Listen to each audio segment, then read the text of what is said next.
survivors of sexual assault and harassment, protect the safety of federal judges and their families, invest and support law enforcement, and more. We restored the committee's oversight role over the Justice Department, Department of Homeland Security, and FBI, and held numerous bipartisan hearings on topics ranging from the fate of the Federal Bureau of Prisons to the FBI's mishandling of the Larry Nassar investigation to holding war criminals accountable in our country. We worked in a successful fashion to fill vacancies on the federal court, the Justice Department, the Sentencing Commission, and more. We did all this despite the challenges of an evenly divided committee and Senate. Although he's not here at the moment, I want to thank Senator Chuck Grassley of Iowa for his service as ranking committee member in the last Congress. He was a real partner in ensuring the business of this committee was done. And I'd like to welcome the new ranking member, my friend, Senator Lindsey Graham. He and I have worked together on many issues over many years, and I look forward to working with him again and all the members of the committee during the next 2 years. I'd now like to turn to the subject of today's hearings, which focus on competition in the ticketing and live entertainment industry. Live event ticketing garnered a lot of attention toward the end of 2022, most notably in November when Ticketmaster systems failed during the pre-sale for Taylor Swift's new tour, leaving millions of fans stuck in virtual queues for hours waiting to buy tickets. While Ticketmaster and its parent company, Live Nation Entertainment, have offered explanations for these issues are symptomatic, I think, of a larger problem. The ticketing and live entertainment markets lack competition, and they are dominated by a single entity, Live Nation. Live Nation merged with Ticketmaster in 2010 in a deal that joined the country's largest ticketing company with its largest event promoter. The Justice Department and attorneys general from many states, including Illinois, sued to block the merger.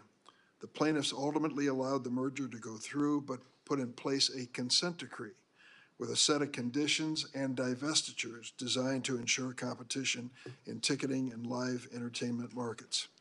Unfortunately, that consent decree does not appear to have been effective. In the decade plus since the merger, Live Nation has consolidated its dominant position in the ticketing and live entertainment markets, and the result is a competition-killing strategy that has left artists and fans paying the price. Before turning to Senator Graham, I'd like to thank Senator Klobuchar, who has brought competition policy to the forefront of our national conversation as chair of the Subcommittee on Competition Policy, Antitrust, and Consumer Rights, and also thank her ranking member, Senator Mike Lee of Utah. Senator Klobuchar and Senator Lee asked for this hearing and have led the effort in putting it together. They have assembled an expert panel of witnesses who will discuss how ticketing and live entertainment markets became so concentrated to the detriment of consumers, the impacts of that concentration, and the steps we need to take to bring competition back. I'm going to turn to Senator Graham for opening remarks, then Senators Klobuchar and Lee will speak. Then I'll welcome and swear in the 6 witnesses, and at that point, hand the gavel to Senator Klobuchar to continue. Senator Graham. Thank you, Mr. Chairman. We are in a new Congress, a chance to start over and move forward, hopefully in a productive fashion. I think this hearing today represents the best of the committee. I want to thank Senator Lee and Senator Klobuchar for coming together, bringing us together over a matter that matters to a lot of Americans. I think sort of the big theme here today is consolidation of power in the hands of few can create problems for the many. Competition is a good thing, and we'll determine today what happened. How did the system fail so spectacularly? What can we do in the future? But I think this hearing, and maybe the fruits of this hearing, represents sort of the better nature of the Judiciary Committee. We have a reputation of fighting among ourselves, which is okay, because we have differences of what should happen in the country, but we also have a reputation of being able to solve problems for the nation, and I intend to do both. Senator Grassley was a great ranking member. I know our chairman well. I admire Senator Durbin. He's a man who can fight, but he can also find consensus. And social media seems to be one of the areas that the Congress and the public is desirous of us doing something. These companies are the most powerful on the planet. They have almost unlimited money. they can't be sued, and there's no real regulatory environment. So, Mr. Chairman, if you're looking for something to do together, I think dealing with the problem of social media would be something the committee should focus on. I look forward to working with you. And this hearing today is a sign that the Judiciary Committee is in business early on in the new Congress. And out of this hearing, I hope we can make a better experience for the consumer, being able to buy tickets to things that you want to see without such a debacle. So thank you very much. Thanks, Senator Graham. Senator Klobuchar. Thank you very much, Chair Durbin, Ranking Member Graham, for holding this hearing and working with Senator Lee and myself. This is clearly a bipartisan endeavor. We have interest from both sides of the aisle, and I think you all know, as Senator Durbin mentioned, that competition policy is very important to me. I believe in capitalism, and to have a strong capitalist system, you have to have competition. You can't have too much consolidation, something that unfortunately for this country, as a ode to Taylor Swift, I will say, we know all too well. In over 75% of our industries, ranging from agriculture to pharmaceuticals to tech to live events, a smaller number of large companies now control more of the business than they did 20 years ago. At the end of last year, I worked with members of this committee and our bipartisan partners, particularly I want to mention Senator Grassley, and over in the House, Nagu, Cicilline, and Buck, to finally update our merger fee statute that had not been updated for decades. That is going to bring in $100 million a year for our enforcement agencies, from the Justice Department to the FTC. It is really important. We also passed a key bill that Senator Lee has been advocating for on venue with the tech companies and allowing the state AGs to keep the cases in the states where they bring them. I think you're going to see more cases and more investigations coming out of the Justice Department. Watch for it, and I think that's going to be very important. But why am I here today and have taken this on? I love music. So I grew up in the suburbs in high school. I remember loading into Johnny Royer's van and with my friends and going off to see Led Zeppelin and the Cars and Aerosmith. And now I don't think it's very easy for high school kids to make their money at Baker Square Pie Shop on the weekends and buy tickets to these major concerts. My state also has made more than its share of contributions to music, from Prince to Bob Dylan to Lizzo, and in fact, First Avenue, the iconic event space where Prince got his start and was made famous in the movie Purple Rain, is a point of pride for the people in our state, and it's one of the reasons Senator Cornyn and I worked so hard to pass the Save Our Stages bill, which was the biggest investment in the arts in the history of America. So whether it's for fans, performers, promoters, or venue operators, we need to make sure we have competition to bring prices down and bring innovation in and stop the fiascos. Today, Live Nation doesn't just dominate the ticketing. It's about 70% of the big concert market, but also they own many of the major venues. And for the venues that they don't own, they tend to lock in on 3, 5, 7-year agreements, which means that the competitors that are out there aren't able to even compete when it comes to the ticketing. Finally, they dominate the promoting. So we have talked to many venues, some of which aren't willing to come forward, unlike one of them that is here today, but that say even if they're not out there threatening them, they're afraid to go to someone else because then they're not going to get the acts that they want. This is all a definition of monopoly, because Live Nation is so powerful that it doesn't even need to exert pressure. It doesn't need to threaten, because people just fall in line. They continue to expand. Ticketmaster has gotten into the ticket resale game so they can charge fees when the ticket is first sold, and then additional fees on the resale of the same ticket. The live event experience has become increasingly out of reach for so many fans. One GAO study found that 27% of the ticket price was the fees. A recent study found that for some tickets, it's as high as 75% of face value. And we also know it affects service. As millions of Taylor Swift fans found out last fall, there are few consequences for failing to deliver the service. But Taylor Swift, I think it's important for our colleagues and all to note, is just one example. Whether it's Bruce Springsteen or BTS or Bad Bunny or in the past Pearl Jam or the Pixies, fans, artists, and venues are facing real issues with Live Nations. I'm hopeful this can be a constructive hearing. Purposes of hearing: one, so the public can find out what's happening. Sometimes that, on its own, gets changed. Secondly, investigations are reportedly going on. We haven't had that confirmed out of the Justice Department. This is helpful for them.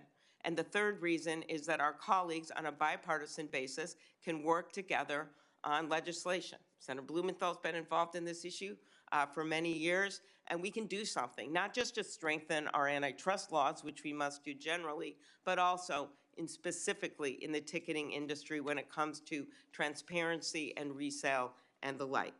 Restoring competition to our markets is about making sure that fans get fair prices and better service. Concert goers today should be able to have those same experiences I had when I was in high school, when it didn't cost very much to just be able to go see a band and remember it forever. Thank you. Thank you, Senator Klobuchar. Senator Lee of Utah. Thank you, Mr. Chairman, and thank you, Chairwoman Klobuchar. Really looking forward to my ongoing service on the Antitrust Subcommittee, along with Senator Klobuchar as chair. To be honest, I had hoped, as of a few months ago, to get the gavel back, but once again, she's chair captain, and I'm on the bleachers. So it was nice. Oh, you're a little more than that. Nice of Taylor Swift to have written a song about this very situation. But all joking aside, this hearing for me is not only about the latest ticketing disaster that has made headlines. My daughter Eliza might disagree, but there are much bigger issues involved than this one event, although that one event is not to be discounted and is itself significant. The ticketing market in the United States is a complex industry involving artists, agents, promoters, venues, primary and secondary ticketing companies, and of course fans, many of whom we see outside of our buildings today. As I was driving up this morning, I couldn't help but notice I had never seen more smiling and happy demonstrators than I saw today. I think Swifties have figured something out. They're very good at getting their message across. Their message has come across in many forms over the last couple of months, including a letter I received from a young woman named Erin Harding in Utah, a young woman who's only 16 years old. She sent me a letter and an accompanying PowerPoint presentation. I think Erin Harding has a bright future ahead of her, perhaps as an antitrust lawyer or perhaps in a number of other fields as well, but it's been an impressive response. We've got to remember that for those who follow antitrust policy, the ticketing space in the last few years has also offered a natural experiment for evaluating both the efficiency claims of merging parties and the federal government's efforts to protect competition using antitrust laws. Back in 2010, the Obama Justice Department, Antitrust Division, concluded an investigation into the then proposed merger of Ticketmaster, the nation's largest and dominant ticketing provider, and Live Nation, the country's largest concert promoter. In a complaint alleging that the merger violated the Clayton Act, the department argued that it would eliminate recent but quickly growing head-to-head competition in the marketplace for ticketing services. However, instead of just stopping the merger, the Obama Justice Department in 2010 said that the department would approve it if and only if the parties agreed to a proposed consent decree. The consent decree that was entered into by Ticketmaster and Live Nation addressed two additional concerns. First, that the combination of the two companies would allow the merged firm to tie the provision of ticketing services and concert promotion. In other words, that Live Nation could force venues to use Ticketmaster in order to get concerts and vice versa. And second, that it might retaliate against venues that didn't comply with this arrangement. Now, Ticketmaster will tell you that the settlement agreement was something that they were willing readily to enter into.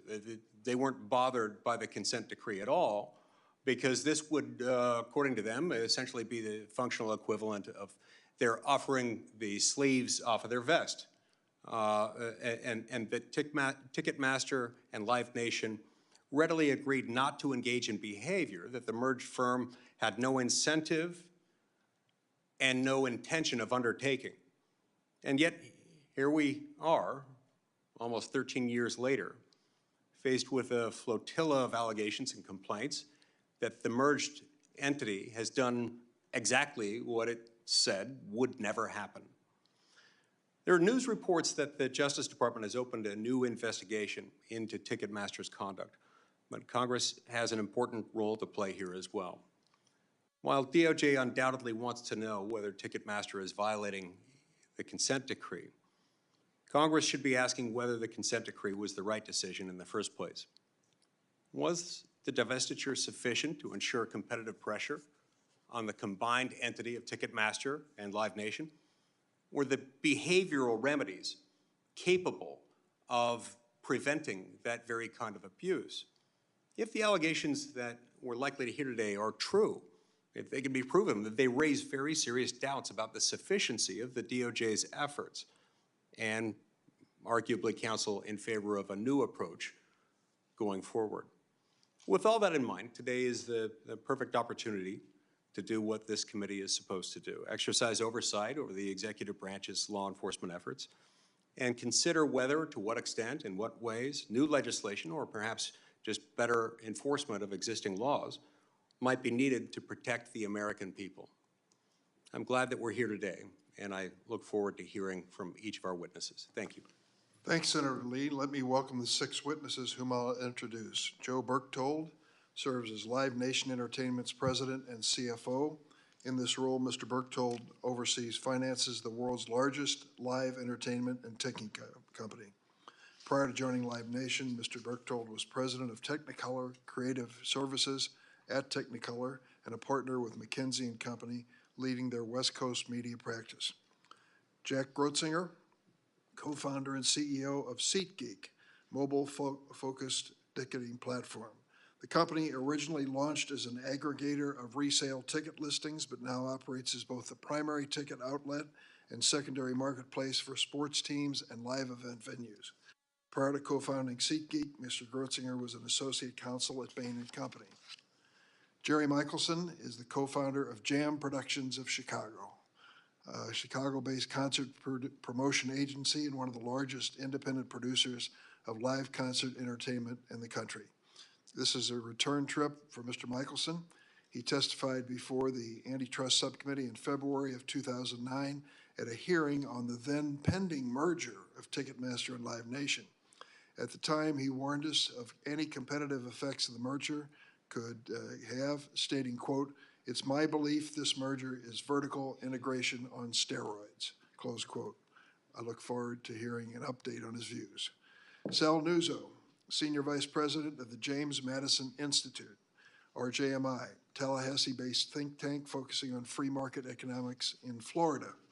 In that role, Mr. Nuzzo oversees JMI's policy operation, coalition building, and strategy development.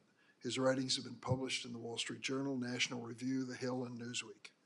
Kathleen Braidish serves as the American Antitrust Institute's Vice President for Legal Advocacy. Ms. Braidish, prior to joining AAI, worked as counsel for Cleary Gottlieb and as an attorney in the Department of Justice's Antitrust Division. While at the Department of Justice, she represented the Antitrust Division in trade issues, including leading the negotiations of competition chapters in the U.S.-Mexico-Canada Agreement and in the Transatlantic Trade and Investment Partnership. Clyde Lawrence is a leader of the band Lawrence and a musician, composer, and producer. In December, Mr. Lawrence wrote an op-ed in the New York Times titled, "Taylor Swift's Live Nation debacle is just the beginning." In it, Mr. Lawrence explained how Live Nation's market dominance negatively impacted artists like himself, I look forward to hearing his perspective today. After I swear in the witnesses, each will have 5 minutes to make an opening statement and then turn to senators' questions. As I mentioned, after I've administered the oath, I'll pass the gavel to Senator Klobuchar to preside over the remainder of the hearing. First, could all of the witnesses please stand to be sworn in? Do you affirm the testimony you are about to give before the committee will be the truth, the whole truth, and nothing but the truth, so help you God? Let the record reflect that all of the witnesses have answered in the affirmative. And before I ask Mr. Berchtold to give his opening statement, ceremonial handing of the gavel. Thank you, sir. Mr. Berchtold. Chair Durbin, Ranking Member Graham, Senators Klobuchar and Lee, and other members of the committee, I'm Joe Berchtold, President and Chief Financial Officer of Live Nation Entertainment. I thank you for the invitation to appear today to address these important issues in the live entertainment industry so we can together work to make things better. For almost 20 years, Live Nation has operated in the United States and around the world with an artist-first business model that is focused on helping put artists on stage and connecting them with their fans. We believe that the artist-fan connection is the foundation of the live entertainment industry, the source of nearly all commercial value, and the #1 thing that public policy should protect. Over this period, we have helped the industry grow rapidly. In 2022, live music was a $12 billion industry in the United States, 4 times what it was in 2005. To fuel this growth, Live Nation has invested billions of dollars funding artists globally, $9 billion in 2022 alone. Given our level of investment in artists, it is also critical for Live Nation to have the most effective platform possible for selling tickets. Since our 2010 merger with Ticketmaster, we have invested over $1 billion in capital to improve the Ticketmaster system. Much of this was on technologies to eliminate fraud and to get tickets to fans instead of ticket scalpers using bots, a prime example of which is our verified fan service. Today's Ticketmaster is best in class in conducting large on-sales, marketing concerts, preventing frauds, and getting tickets into the hands of real fans. I do want to take a moment to address some confusion about what Ticketmaster and other primary ticketing platforms do and don't do. Primary ticketing companies, including Ticketmaster, do not set ticket prices. We do not decide how many tickets go on sale and when, and we do not set service fees.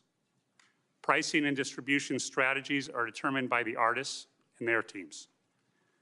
Service fees, even if they're called ticketing fees, are retained mainly by the venues, and their portion of the service fee that Ticketmaster retains has been falling steadily over time. This leads to the topic of today's hearing, competition in ticketing markets. We hear people say that the ticketing markets are less competitive today than they were at the time of the Live Nation Ticketmaster merger. That's simply not true. In 2009, the Department of Justice alleged that Ticketmaster's market share was over 80%. It's a different story today. The most obvious change is the emergence of the enormous secondary ticketing market in which Ticketmaster has a modest market share and many strong competitors. But also in primary ticketing, the Ticketmaster of 2010 did not face the level of competition that we face today with new competitors highly capitalized, including SeatGeek, AEG's Access, and Eventbrite, along with established competitors including Tickets.com and Paciolan. Ticketmaster has lost, not gained, market share since the merger.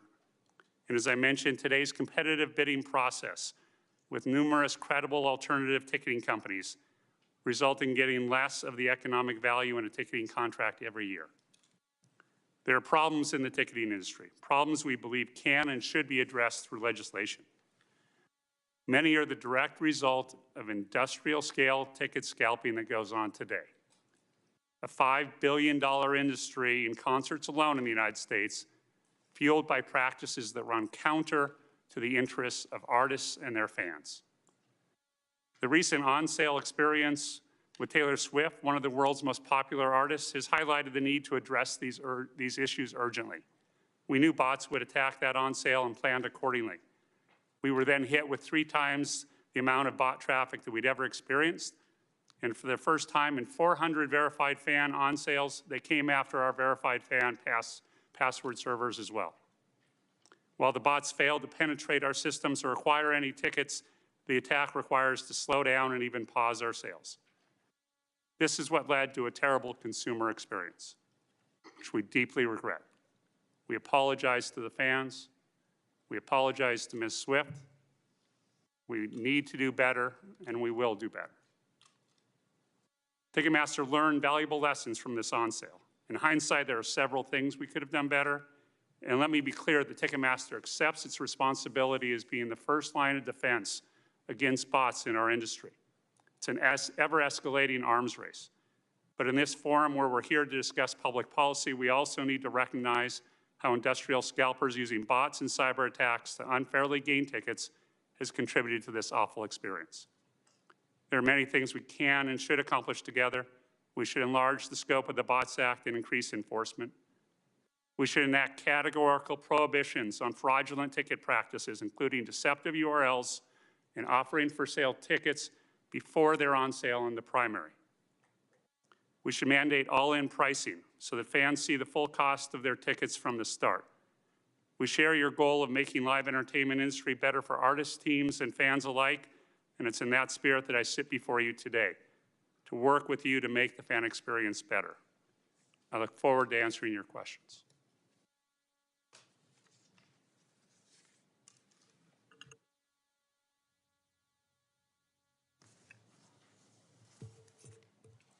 Mr. Retzinger. Good morning, Chairman Durbin, Ranking Member Graham, Senators Klobuchar and Lee, and members of the committee. My name is Jack Retzinger. I am the co-founder and CEO of SeatGeek. And like so many millions, I am a fan. I grew up in Cleveland, Ohio. Some of my happiest childhood memories are going to see Cleveland Crunch games with my dad. That's an indoor soccer team, seeing Cavs games with friends. My co-founders and I started SeatGeek because we believe profoundly in the power of live events, these magical things that create incredible moments, and yet believe that the experience of actually buying tickets is very much the opposite. It's antiquated, ripe for innovation. I've spent the last 13 plus years working in this industry, and there are three things that are clear to me and are clear to many others who work in live entertainment. Number one, a lack of robust competition in our industry meaningfully stunts innovation, and consumers are who suffer. Number two, venues fear losing Live Nation concerts if they don't use Ticketmaster. And number three, the only way to restore competition in this industry is to break up Ticketmaster and Live Nation.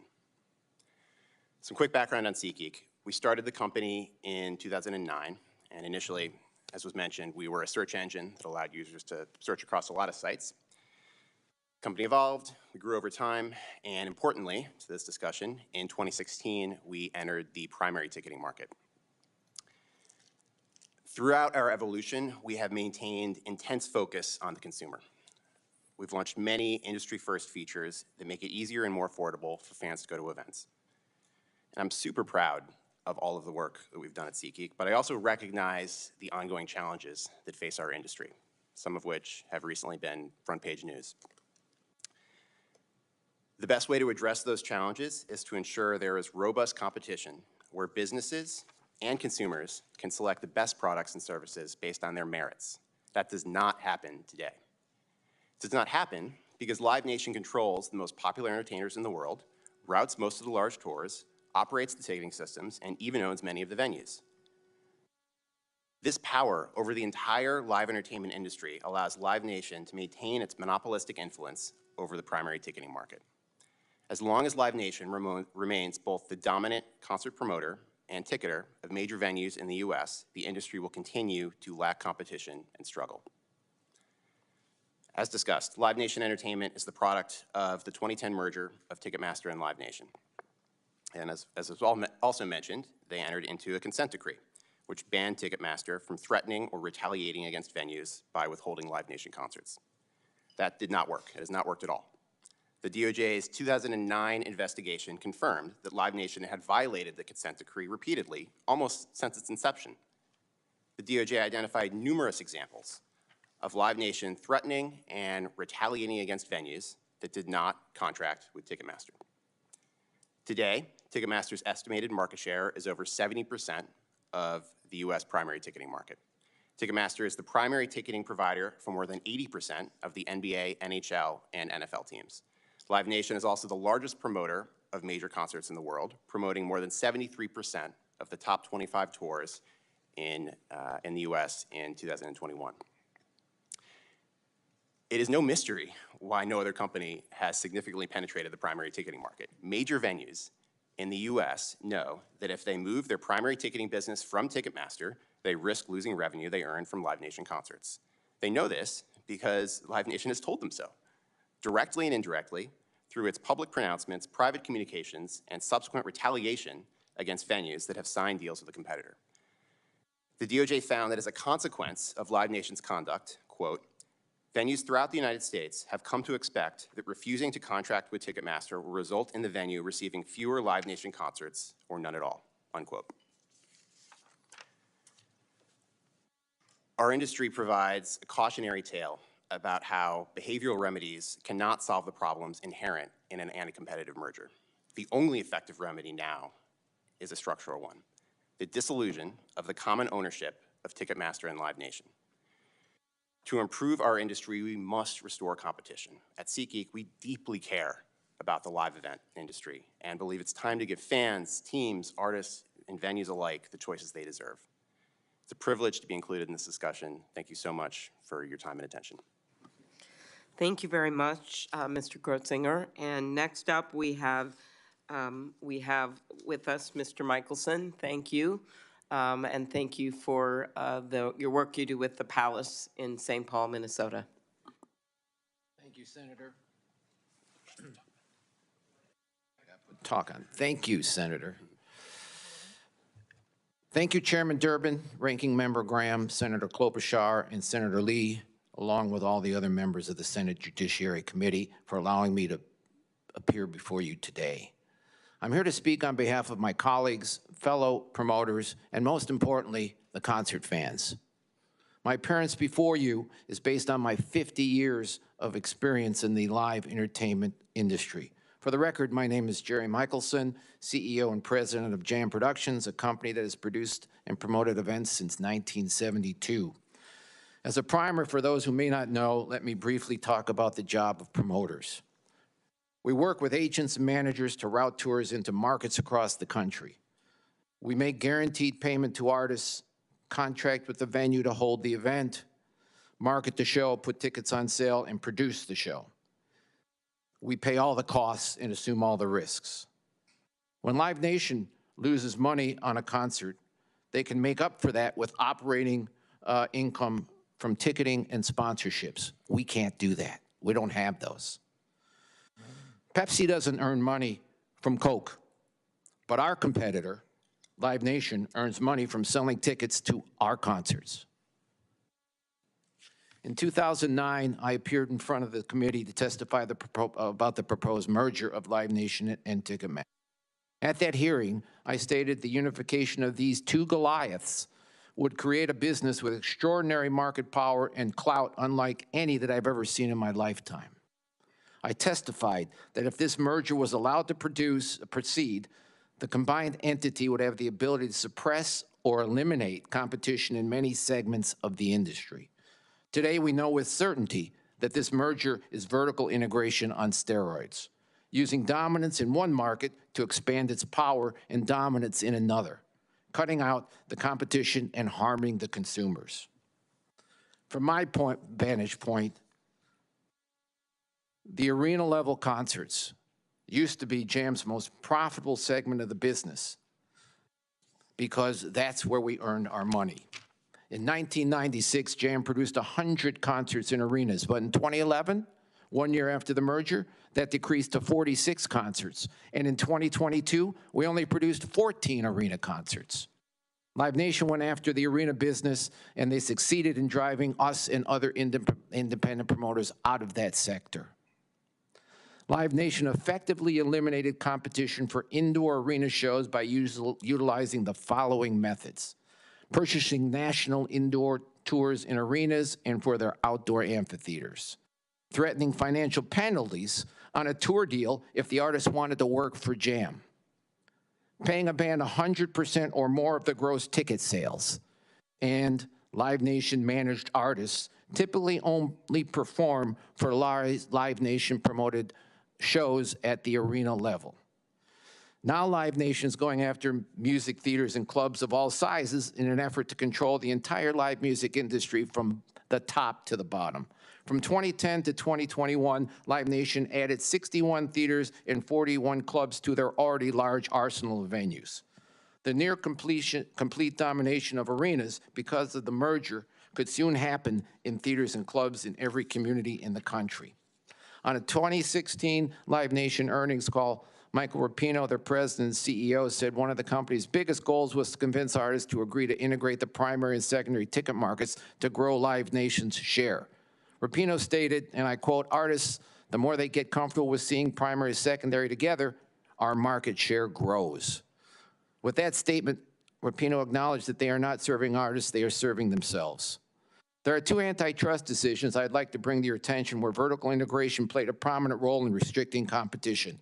The 1948 Supreme Court decision in the U.S. versus Paramount led to the abolishment of block booking and forced the movie studios to sell off their theater chains. An excerpt from the Eastman Kodak case states, "The court has held many times that power gained through some advantage can give rise to liability if a seller exploits his dominant position in the market to expand his empire into the next." Every time that Live Nation or Ticketmaster blames anybody else for the significant issues and increasingly high fees, remember that many times they are the venue, the promoter, and the manager of that artist. By controlling ticketing and promotion, the artist management company, they're choking off competition that would offer an alternative to the broken system we see today. This was most acutely seen in Taylor Swift, and it's playing out across the live music industry every day and generating fan outrage and despair. Thank you for your time, and I look forward to answering your questions. Thank you very much, Mr. Michaelson. Next up, Mr. Nuzzo. Madam Chairwoman, members of the committee, I would like to thank you for the honor and the opportunity to appear before you this morning. My name is Sal Nuzzo, and I serve on the policy team at the James Madison Institute in Tallahassee, Florida. We are a nonprofit economic policy think tank that focuses on the policy issues impacting Florida's 22 million residents. Fresh out of college and starting a career in policy, I dreamt of one day testifying before the United States Senate on an issue of profound importance, maybe international monetary policy or perhaps a Supreme Court nomination. But as my 14 and 13-year-old daughters informed me last night, Dad, nothing you speak on in your career will be as important as what you say today. Don't mess this up. So here we go. Florida is home to 13 major sports teams, 15 Major League Baseball spring training facilities, NASCAR, F1, the PGA, LPGA, college, and numerous other sports venues. I say that because most of those venues serve as concert sites when they're not in use during their respective seasons. In Florida, sports and live entertainment is a $6.5 billion market, a sizable share of the nation's $133 billion economic impact in this area. So this issue is important to Floridians, not just with respect to primary ticketing, but also the secondary ticket market, which I would like to open with. I'd like to offer our perspective by way of a brief analogy.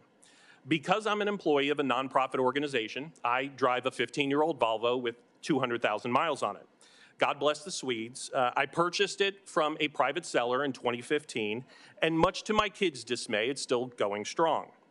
Volvo didn't place a single restriction on the automobile when I purchased it, and if and when I decide to sell it, they'll likely have no role in the transaction.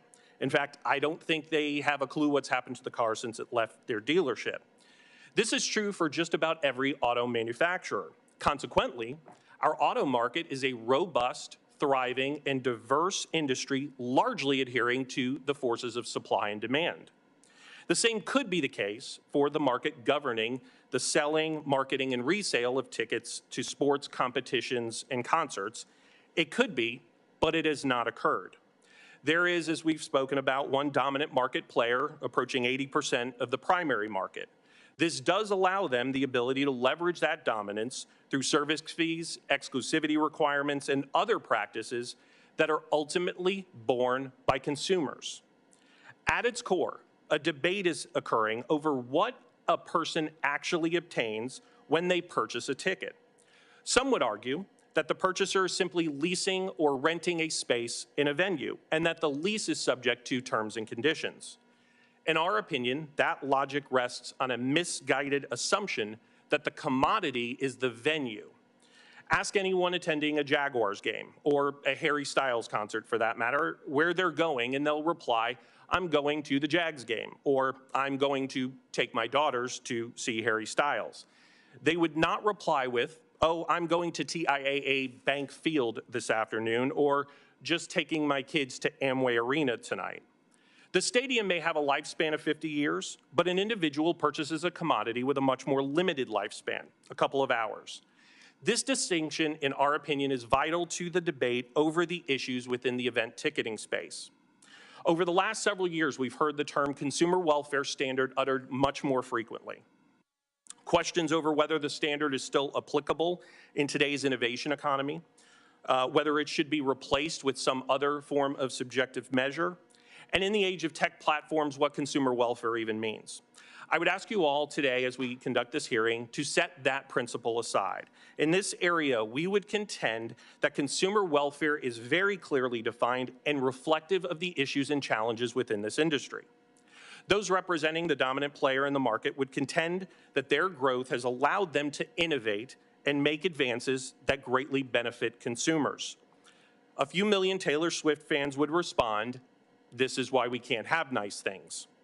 To be clear, from our perspective, the issue isn't the Taylor Swift crash per se. That merely revealed how a lack of competition over time has corroded innovation and distorted the market. I would ask, suppose a robust, vibrant, and competitive market for ticketing had been allowed to evolve and innovate over the last 20 years. Would the Taylor Swift crash have occurred? It's a hypothetical, of course, but absolutely one worth considering. I will conclude my remarks with a call to you as policymakers. On this topic, in this arena, consumer welfare is very clear to define, and there are actual harms to consumers from anti-competitive practices. Thank you to all, and I appreciate the opportunity to be before you today. Thank you very much, Mr. Nuzzo. And next up, Ms. Braidish. Thank you, Chairman Durbin, Ranking Member Graham, Senators Klobuchar and Lee, and members of the committee. It is an honor to be here today to lend the American Antitrust Institute's perspective to the issue of competition in live entertainment. AAI applauds Senate lawmakers for turning their attention to a serious competition issue that hurts concertgoers, artists, and smaller competitors across the live entertainment industry. There are a few major points and policy recommendations that I would like to highlight today.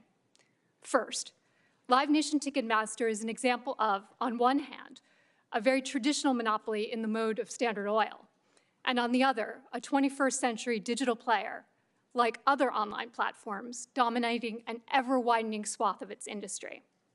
Its dominance in markets up and down the live entertainment supply chain creates the incentive and the ability to limit competition to protect its market position.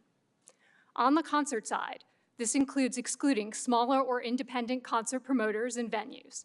In digital ticketing, this includes excluding ticket resellers and brokers who provide important competition via the secondary ticketing market. Customers pay the price for these monopolistic acts with higher ticket prices and fees, lower quality, less choice, and less innovation. Artists who lack the blockbuster power of a Swift or a Springsteen lose out. Smaller rivals in the supply chain also lose out. Second, we should learn from the failure of the conduct remedies that were a condition of the DOJ's clearance of the 2010 merger of Live Nation and Ticketmaster. A lengthy DOJ investigation concluded in 2020 that Live Nation Ticketmaster repeatedly violated the requirements of the consent decree. Unfortunately, rather than seeking an effective structural remedy, DOJ simply amended some of the language in the consent decree and extended the decree for another 5.5 years. The amended decree did nothing to change Live Nation Ticketmaster's anti-competitive incentives. This current DOJ has recognized the ineffectiveness of behavioral remedies that run counter to a company's incentives. DOJ should pursue new enforcement action to obtain effective structural relief. This could be through a consummated merger challenge under Section 7 of the Clayton Act, or a monopolization case under Section 2 of the Sherman Act. Separating ticketing from promotion and venues would eliminate the incentives to stifle competition. And reducing the market share of Ticketmaster through spinoffs would address Ticketmaster's incentives to limit competition in secondary ticketing. Protecting consumers, artists, and smaller rivals from Live Nation Ticketmaster's harmful conduct will require multiple policy tools, including strong antitrust enforcement against Live Nation Ticketmaster and legislative action. AAI urges enforcers and lawmakers to consider three major features of a multi-pronged approach to the Live Nation Ticketmaster monopoly problem. First, consider standards that enable the agencies to challenge vertical mergers as effectively as horizontal mergers. The incipiency standard in Section 7 of the Clayton Act is designed to prevent all mergers that may enhance market power and lead to anti-competitive effects. We currently have a structural presumption for horizontal mergers. We badly need a presumption for vertical mergers, either through legislative action or new antitrust guidelines that get adopted by the courts. Second, support more vigorous antitrust enforcement with legislation designed to strengthen and clarify the U.S. antitrust laws. Senator Klobuchar's proposed Competition and Antitrust Law Enforcement Reform Act is a leading example. The bill would, among other things, update legal standards for mergers and strengthen the standard for prohibiting exclusionary conduct by dominant firms. Such reforms would reduce the formidable burdens on the government for bringing monopolization and merger cases. Finally, consider the merits of an oversight regime to facilitate access to and transparency in ticketing. Dominant digital platforms can engage in practices designed to self-preference, such as steering music fans to Ticketmaster's proprietary ticketing services. Solutions to these problems may well require establishing rules of the road or codes of conduct for digital ticketing platforms. Such legislation has been proposed at both the state and federal level. Thank you for the opportunity to testify today, and I look forward to your questions. Thank you very much. And last but not least is Clyde Lawrence of the band Lawrence. And I will say, looking at your testimony ahead of time, Mr. Lawrence, I particularly enjoyed the line that perhaps you'll repeat, that while you are so proud of your band, we're not artists yet on the level of acts like Taylor Swift or Bruce Springsteen, though we do hope one day to be big enough to crash a ticketing website. With that, I turn it over to you, Mr. Lawrence. Thank you. I hope it'll get as big a laugh when I say it than as when you just did. Good morning, Senators, and thank you for inviting us today to the most unique gig we've had in years. My name is Clyde Lawrence, and this is Jordan Cohen. We are two of the 8 members of Lawrence, a soul pop band from New York City. Before telling you more about who we are, it's important to clarify who we're not. We're not lawyers or economists with expertise in antitrust policy. And as Senator Klobuchar said, we're also not artists on the level of acts like Taylor Swift or Bruce Springsteen, though we do hope to one day be big enough to crash a ticketing website. What we are, however, are seasoned artists who have toured extensively over the last 7 years, starting with empty bars and working our way up to headlining sold-out shows for thousands of people and seeing our music chart on Top 40 radio. While we became musicians because of our passion for making music, we realized early on that we needed to embrace the entrepreneurial aspects of pursuing careers as artists. Ever since we started touring, we've tried to be vocal about the lopsided deal mechanics we were facing, even including the lyric, "Live Nation is a monopoly," in our latest album. Whether or not it meets the legal definition of a monopoly is someone else's call to make. We're here just to tell you what we've observed. While Jordan and I discussed those dynamics in depth in our written testimony, most of the issues we face stem from the fact that Live Nation Ticketmaster often acts as 3 things at the same time: the promoter, the venue, and the ticketing company. Let's imagine we just played a sold-out show at a venue Live Nation owns and operates. When an artist plays these venues, they're required to use Live Nation as the promoter. Far from simply advertising, the promoter coordinates and pays the upfront costs to put together a concert, such as renting and staffing a venue and striking a deal with the performer. Since both our pay and theirs is a share of the show's profits, we should be true partners, aligned in our incentives. Keep costs low while ensuring the best fan experience.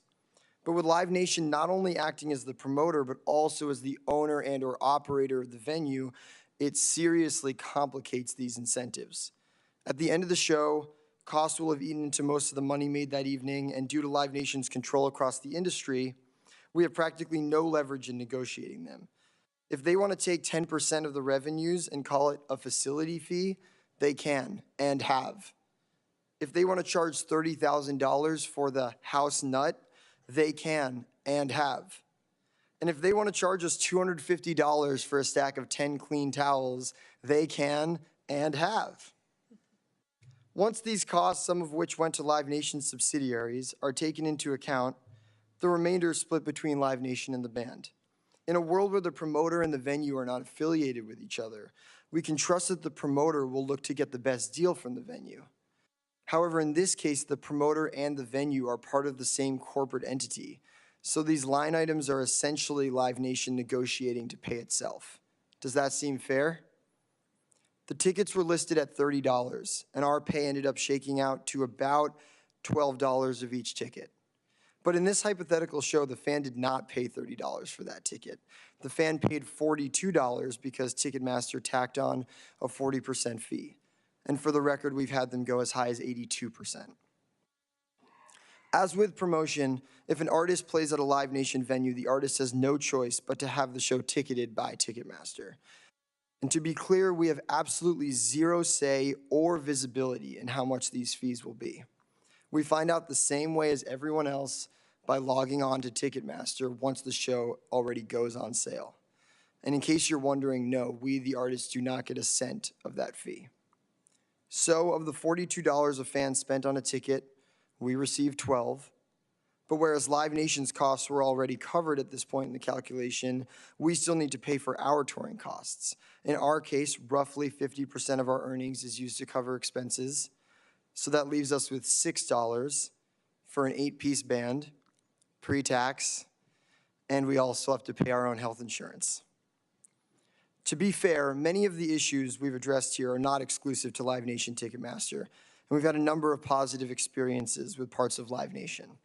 Their venues are often filled with hardworking and passionate people, and most importantly, we love that all of their venues have one consistent Wi-Fi network and password. That one's a real game changer. Jokes aside, we truly do not see Live Nation as the enemy. They're just the largest player in a game that feels stacked against us as artists, and often our fans as well. Ultimately, when looking at the current state of the industry, we're left with lots of questions. Why is it that all of Live Nation's costs get recouped before the show hits its profit point, yet ours, the artists, don't? Why is there so little transparency as to what line items such as facility fees actually go towards?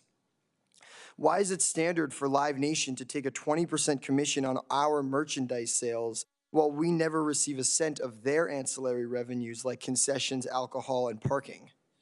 Finally, why is Live Nation allowed to freely set exorbitantly high ticket fees without any transparency or input, while in other industries the government has mandated caps on various types of junk fees? We look forward to seeing these questions get some answers. Thank you for your time, and we hope to see some of you at one of our band's concerts. If you'd like to come, let me know, and I'll throw you on the guest list to help you avoid the ticket fees. Thank you very much, Mr. Lawrence. I think we're willing to pay, but we really appreciate your testimony. It's on us. Okay. With that, I'm going to turn it over for the first round of questionings to our chair, Senator Durbin. Thanks, Senator Klobuchar. Mr. Lawrence, I'm going to stick with you for a minute because you made it clear that you do not set the ticket price. And Mr. Berchtold said he doesn't have anything to do with the ticket price. Who does set the ticket price? That's an excellent question. That was actually the thing I was most surprised to hear in Mr. Berchtold's speech, because we definitely have absolutely no say. And if we actually ask the venues in advance, which we often do, they say that's a Ticketmaster thing. So the fees, I mean, we actually do set, the ticket prices, the base price, the artist does have a say in setting for sure. But those added Ticketmaster service fees, we have absolutely no say. And the venues claim that it's a Ticketmaster Mr. Berchtold, you want to add anything to that? Thank you. Yes, as Mr. Lawrence said, the band sets the ticket price. The service fee level is set by the venue. And you control the venue, In, do you not? of approximately Live Nation? 4,000 venues in the United States per Pollstar, Live Nation operates approximately 200, so roughly 5% of the venues in the Are they the country. biggest? No, sir, they're generally not the biggest. The biggest tend to be the sports venues, the arenas, the stadiums controlled by the sports teams or the owners of the sports teams. Mr. Retzinger, you had an experience at Barclays, did you not, in terms of an opportunity for your company to take over a venue that had been controlled by Ticketmaster? How did that work? The New York Times reported a few weeks ago how once we took over ticketing for the Barclays Center in Brooklyn, the Barclays Center saw a marked decrease in the number of concerts from Live Nation that were sent to that venue versus historical averages. So earlier last year, the Barclays Center management came to us and said, we'd like to keep using you for ticketing our basketball, but we want to be able to use Ticketmaster to ticket concerts. And we looked into it and couldn't get the economics to work. So we said to them, listen, let's just, part ways amicably, and we did. So they used their power of the marketplace to diminish the number of acts at that venue, and the venue decided they had to go back to Ticketmaster. There was certainly, as Pollstar public data shows, a marked increase in the number of shows Live Nation played at that venue after the venue decided to move away from Ticketmaster. Mr. Berchtold, is that true?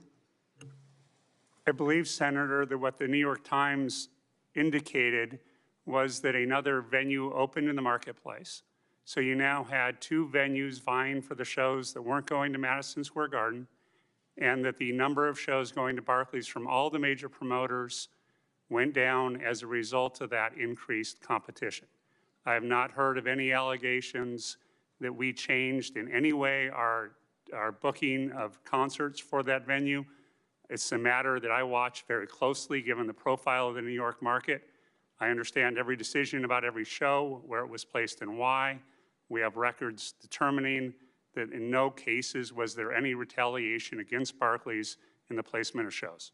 Mr. Retzinger, last word on Barclays? Yep, I don't have more to add specifically on retaliation there. I would note that the DOJ report in 2019 found numerous instances of Live Nation threatening and retaliating against venues once they had moved away from Ticketmaster. In one case, the Live Nation president told the venue that they would, quote unquote, go nuclear if they left.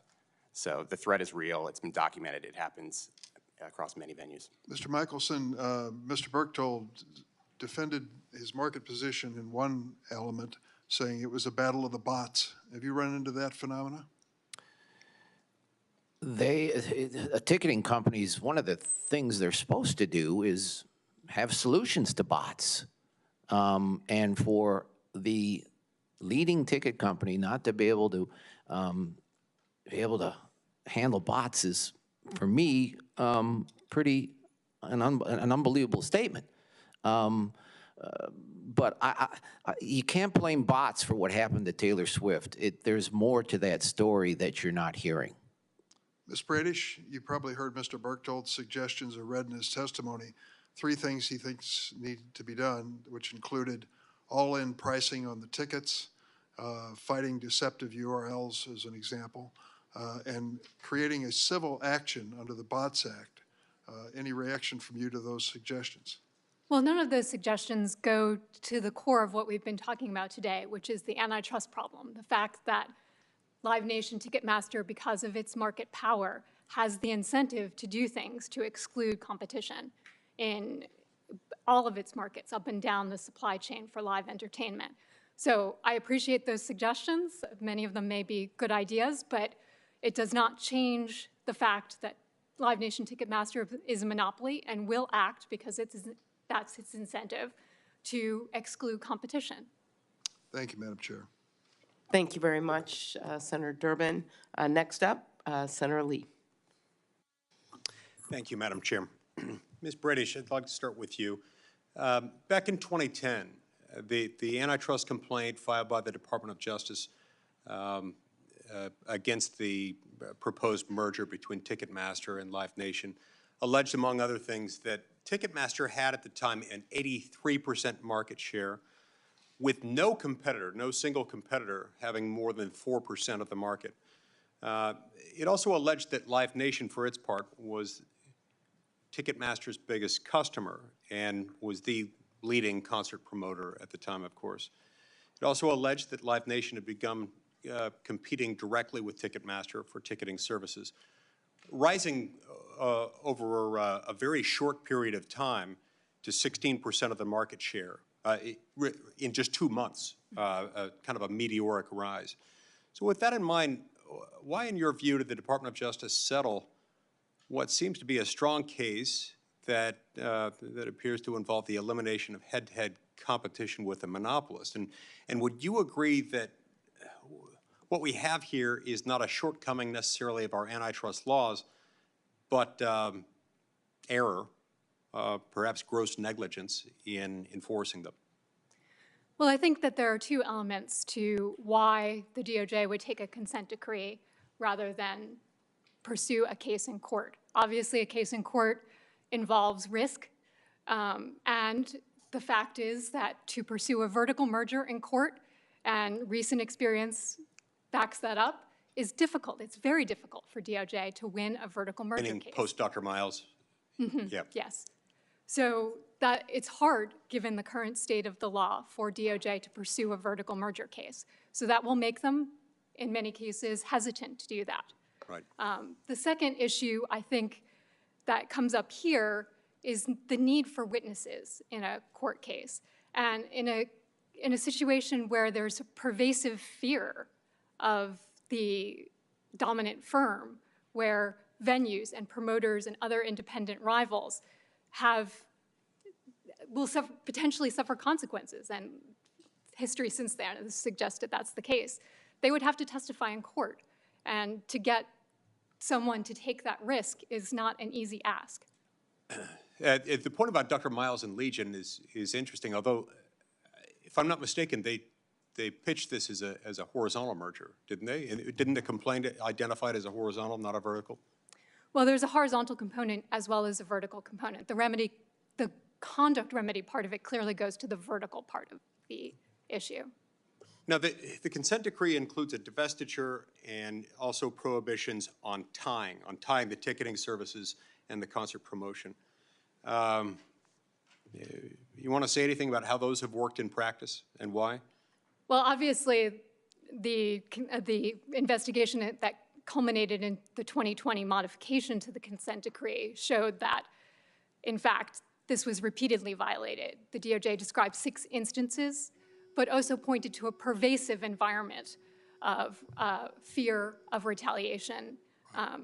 And as a result, it shows that when a company has incentives to act in a particular way, a consent decree isn't necessarily going to stop them from doing that. Right. Mr. Berchtold, do you want to respond? Yes, I absolutely acknowledge, Senator, that the Department of Justice alleged 6 issues in 2019, which led to our decision with them to extend the consent decree. We did not feel it made sense to be seen as defending the theories of retaliation or threats. It's not our business practice. It goes against our fundamental focus on alignment with the artist, the idea that we would ever put our interest ahead of theirs. So we were comfortable extending the consent decree. As she mentioned, there were several things that changed because we had different interpretations.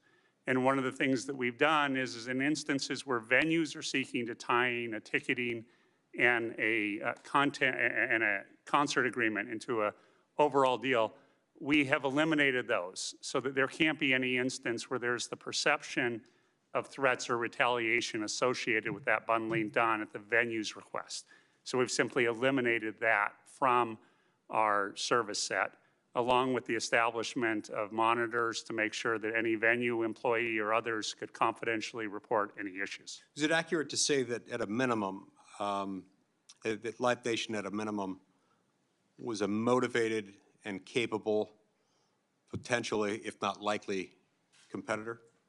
I'm sorry, At the time of the merger, Is it accurate to say that at the time of the merger, Live Nation was an emerging, nascent competitor and likely a very capable potential competitor? I would say, Senator, that Live Nation at the time was finding that it was very difficult to build its own ticketing system. That one of the driving motivations to the Ticketmaster merger was the feeling that it wasn't going to successfully build its own system, and it sought to find one that could more effectively serve its needs of selling tickets for fans. Yeah, I'm out of time, but they had sold 6 million tickets, and they did rise to a pretty prominent position in the marketplace in 2 months. So that's not nothing. We'll get to that later. Thank you, Madam Chair. Thank you very much. I'll start with you, Ms. Braidish. As a former antitrust attorney who studied these markets, do you agree that the ticketing market was more competitive when Ticketmaster was competing with Live Nation as separate companies? Certainly, and especially where you have a potential new entrant that's showing the ability to increase its market share rapidly and with great success. That's precisely the kind of pressure that you would want to have on a dominant player to make sure that they act in a competitive fashion. The loss of that is the loss of competition.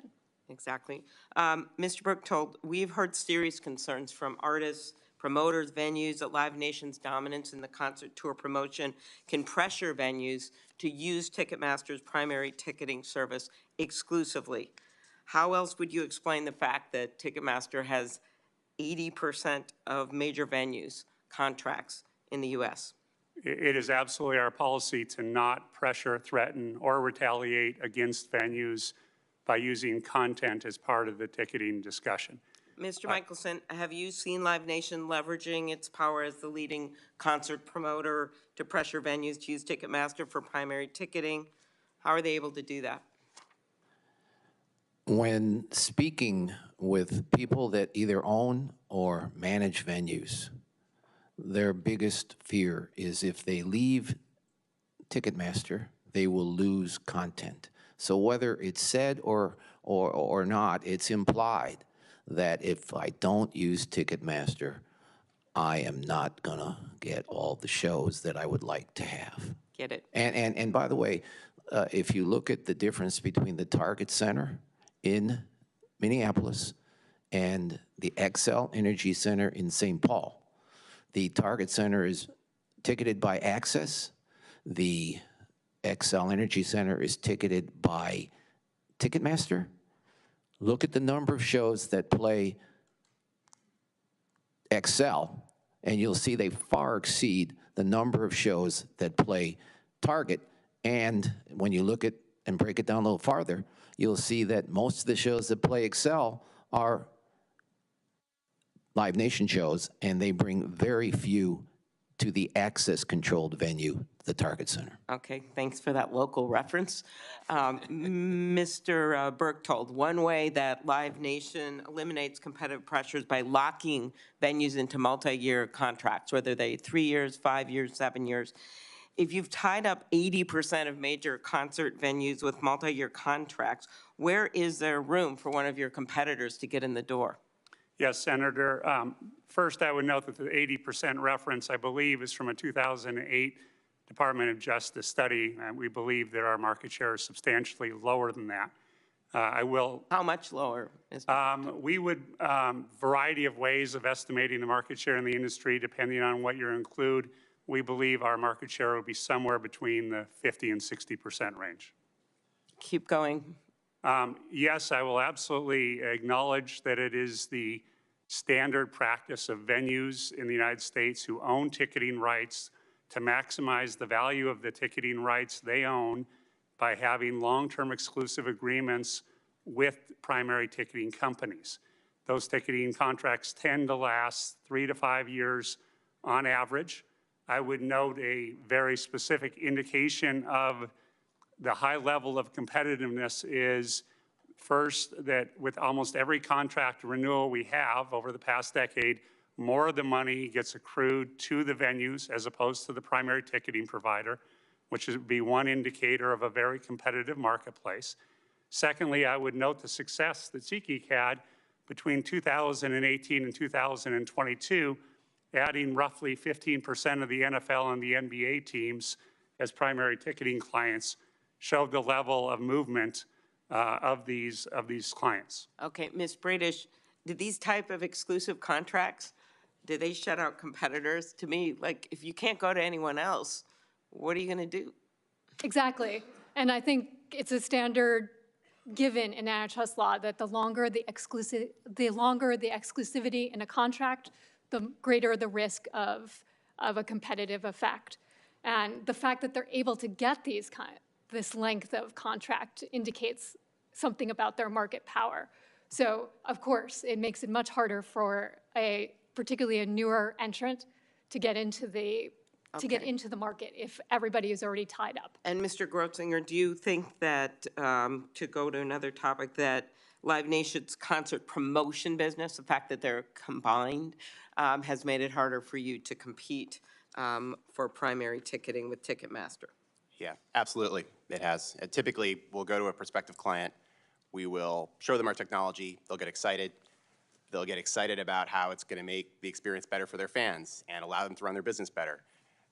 And then they'll start to think about the concert threat, and they'll talk, and discussions will often close at that point because they've heard or been explicitly threatened in a way that they know they will lose concerts if they move away from Ticketmaster. And one other thing I'd note that's, I think, particularly scary on that last topic is in response to some of the oversight and poking that has happened recently, we've seen Ticketmaster moving from 5 years, which used to be the standard length for a contract in our industry, to 10 in many cases.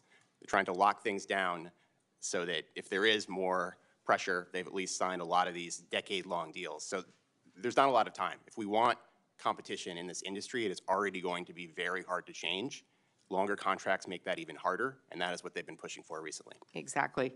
Last, Mr. Lawrence, what was the amount you said, the percentage of your tickets, some of the highest ones you've had recently, that were fees? Typically with Ticketmaster, we'll see a 40%-ish or closer to 50% fee added on top. We have seen really outlandish numbers, like we had a show last spring where there was an 82% fee on top of the base price. And again, we have no say or we don't even know what it's going to be until it goes on sale. Mr. Berchtold, you heard Mr. Lawrence. With Ticketmaster's market power, which we all know exists, we'd be kidding ourselves if we said it didn't exist. Why haven't you done more to reduce fees? As I noted in my comments, Senator, the fees are set by the venues. The Live Nation venues have fees that are consistent with the other venues in the marketplace and cover the cost of the operation of those venues. Mr. Lawrence wants to reply. We definitely ask venues before almost every show, what's the ticket fee going to be, both venues that Live Nation owns and ones that they just operate. And they always certainly don't take responsibility for the fees. So I don't know who is doing the fees, but we ask that question to the venues and they say, not only do we not choose what it is, we don't even know what it is. We can't even tell you what it's going to be. So I don't know where the answer lies, but no one's taking responsibility. Last word, Ms. Braidish. Transparency would be helpful to know what the fees are. Is that right? Yes, absolutely. Okay. The market can't work well without transparency. That's clearly there isn't transparency when no one knows who sets the fees. Yes. Okay, with that, Senator Cornyn. Thank you very much. Appreciate all the witnesses being here, and this obviously is a concerning status quo. I just want to reflect a couple of years back during the height of the pandemic, we wondered whether many of these venues would survive, including in my state in Texas. And it's great to see that the work that Congress did with Save Our Stages and other support that Senator Klobuchar and I led had a positive impact on preserving many of these, especially smaller venues, and making it possible for many of the small businesses, which, Mr. Lawrence, I guess you would qualify as a small business, can continue to provide entertainment in these venues. I think what we've heard today does cry out for some response by Congress, but candidly, I'm not sure that the antitrust laws are the best tool in our toolbox, but that's something that we'll be talking more about in the near future. Mr. Berchtold, I'm intrigued by a couple of your statements. You said that you have an artist-first business model, and then you had later said you would never put your interests ahead of theirs. Is that your testimony? Yes, Senator, that is the approach of our business. Culturally, we believe that it's all about getting that artist on stage, letting them connect with their fans, and we believe if we support that and consistently act that way, then we will have a long and successful business working with artists and providing them services. I guess without the artists, you would not have a business. That's correct, sir. Mr. Lawrence, has that been your experience, that Live Nation never puts their interests ahead of the artists and that they have an artist-first business model? I think generally when we show up to play a show, the people that work for Live Nation at the venue absolutely, you know, try to be partners to us in putting on the best concert. I think that the places where sometimes maybe you could feel like it's not artist first is just in the structure of the way some of the deals with the artists, when you look at the settlement sheet at the end of the night, where which breaks down who gets paid what, some of those line items where we have no say in setting any of the prices of those things, yet some of them are Live Nation directly setting the price for things that they are paying to other entities that they might own, which directly impacts the profit pool from which the artist's pay is being derived. Those are the moments where I wouldn't say it's not artists first, I mean, who's to say, but like those are the moments where it feels like we're not truly aligned in our incentives. Well, for your band to make $6 out of a $42 ticket price, yeah, that doesn't feel great. Doesn't strike me as artist first. I would agree with that. Mr. Berchtold, you talked about how few venues that Live Nation actually owns, but the truth is that you have these, I think you alluded to this, you have these long-term exclusive rights contracts with many venues that you don't actually own, or that you have some sort of partial ownership where you have effective, at least contractual control over those venues. Is that correct? Yeah, Senator, if I could differentiate on the ticketing side and the ticketing contracts as opposed to on the promotion side. So on the promotion side of the business, which Senator Klobuchar was asking about, there are roughly 4,000 venues in the United States. Roughly 200 of them we operate, often don't own the underlying business, but operate the buildings. And then we have roughly 40 more buildings with which we have an exclusive promoter relationship. So that's a very small portion of the market for venues. So whether or not you actually own the venue, you do have effective influence and maybe in some cases outright control over what the venue charges in terms of the ticket price, correct? In roughly 240 buildings, or 5 or 6% of the market, sir, yes. Mr. Michaelson, why is it so hard for the average consumer to get access to tickets, and who benefits from less consumer access? Is it not the artist, I assume? That's a good question, Senator. Let's take the Taylor Swift fiasco as an example. The fans had to sign up through verified fan to be able to even buy a ticket. Ticketmaster knew that the demand was enormous, bigger, larger than most any other show. And when they set the tickets up for sale, there's two ways you can do that. You can set the tickets so that they are best available, which means that you'll sell more tickets because the fans don't have a choice, or you can do pick a seat, where it slows the process down. The process, when it's slowed down, increases the money that Ticketmaster makes because they make money on fees, and as the ticket prices go up due to dynamically priced tickets, Ticketmaster makes more to that. So it's to their advantage to slow the process down and to do pick a seat so that it created the frenzy that drove the prices up, which again, Ticketmaster's getting a percentage of that fee. And the higher the ticket price, the higher the fee. So I think that it was driven by the corporate bottom line in the Taylor Swift fiasco, Ticketmaster's bottom line. I see my time is up. Thank you. Thank you very much, Senator Cornyn. Senator Whitehouse. Thanks, Senator Klobuchar. Let me start off by offering a Rhode Island welcome to Mr. Lawrence. Yeah, 7 out of the 8 members of our band went to Brown University, so we have a lot of Rhode Island pride. That's pretty impressive. What were your favorite venues?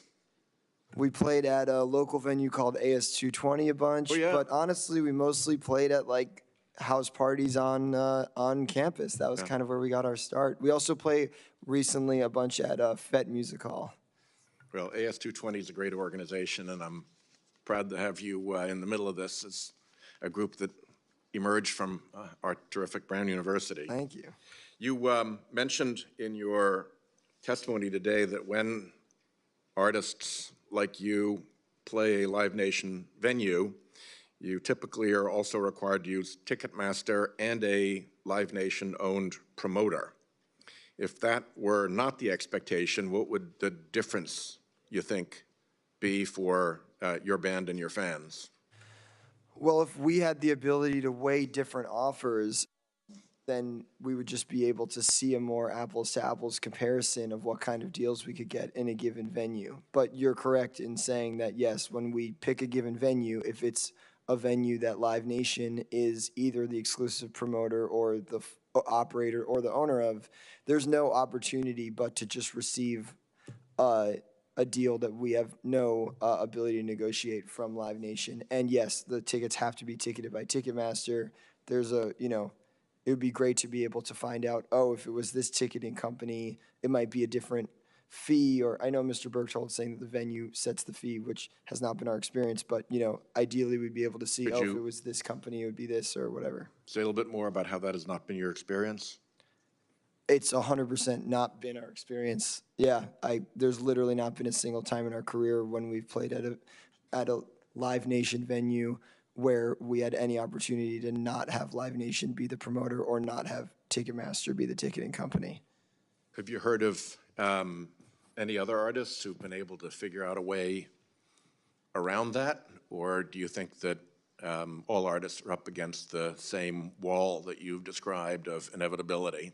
Yeah, as far as I'm aware, no one's had a different experience than me. I know at the highest levels of playing like stadiums or arenas, there might be an opportunity to have a certain promoter come in and do that arena, but that's not my area in terms of... In time, Mr. Lawrence, in time. Yeah, hopefully. Well, thanks very much. I appreciate you being here, and thank you, I guess it's Acting Chair Klobuchar for the hearing. All right, thank you very much, Senator Whitehouse. And I noticed, Mr. Nuzzo, that Mr. Lawrence has been getting a lot of the questions, and I know your daughters are watching. So Senator Lee and I promise we will ask you a question on a second round if no one else does.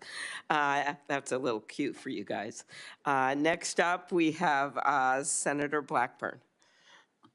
Thank you, Madam Chairman, and thank you to you all for being here. In Tennessee, this has been an issue where there's been a lot of conversation about it. And Mr. Berchtold, thank you for your time yesterday to talk about this. As I told you, we've got a lot of people that are very unhappy with the way some of this has been approached.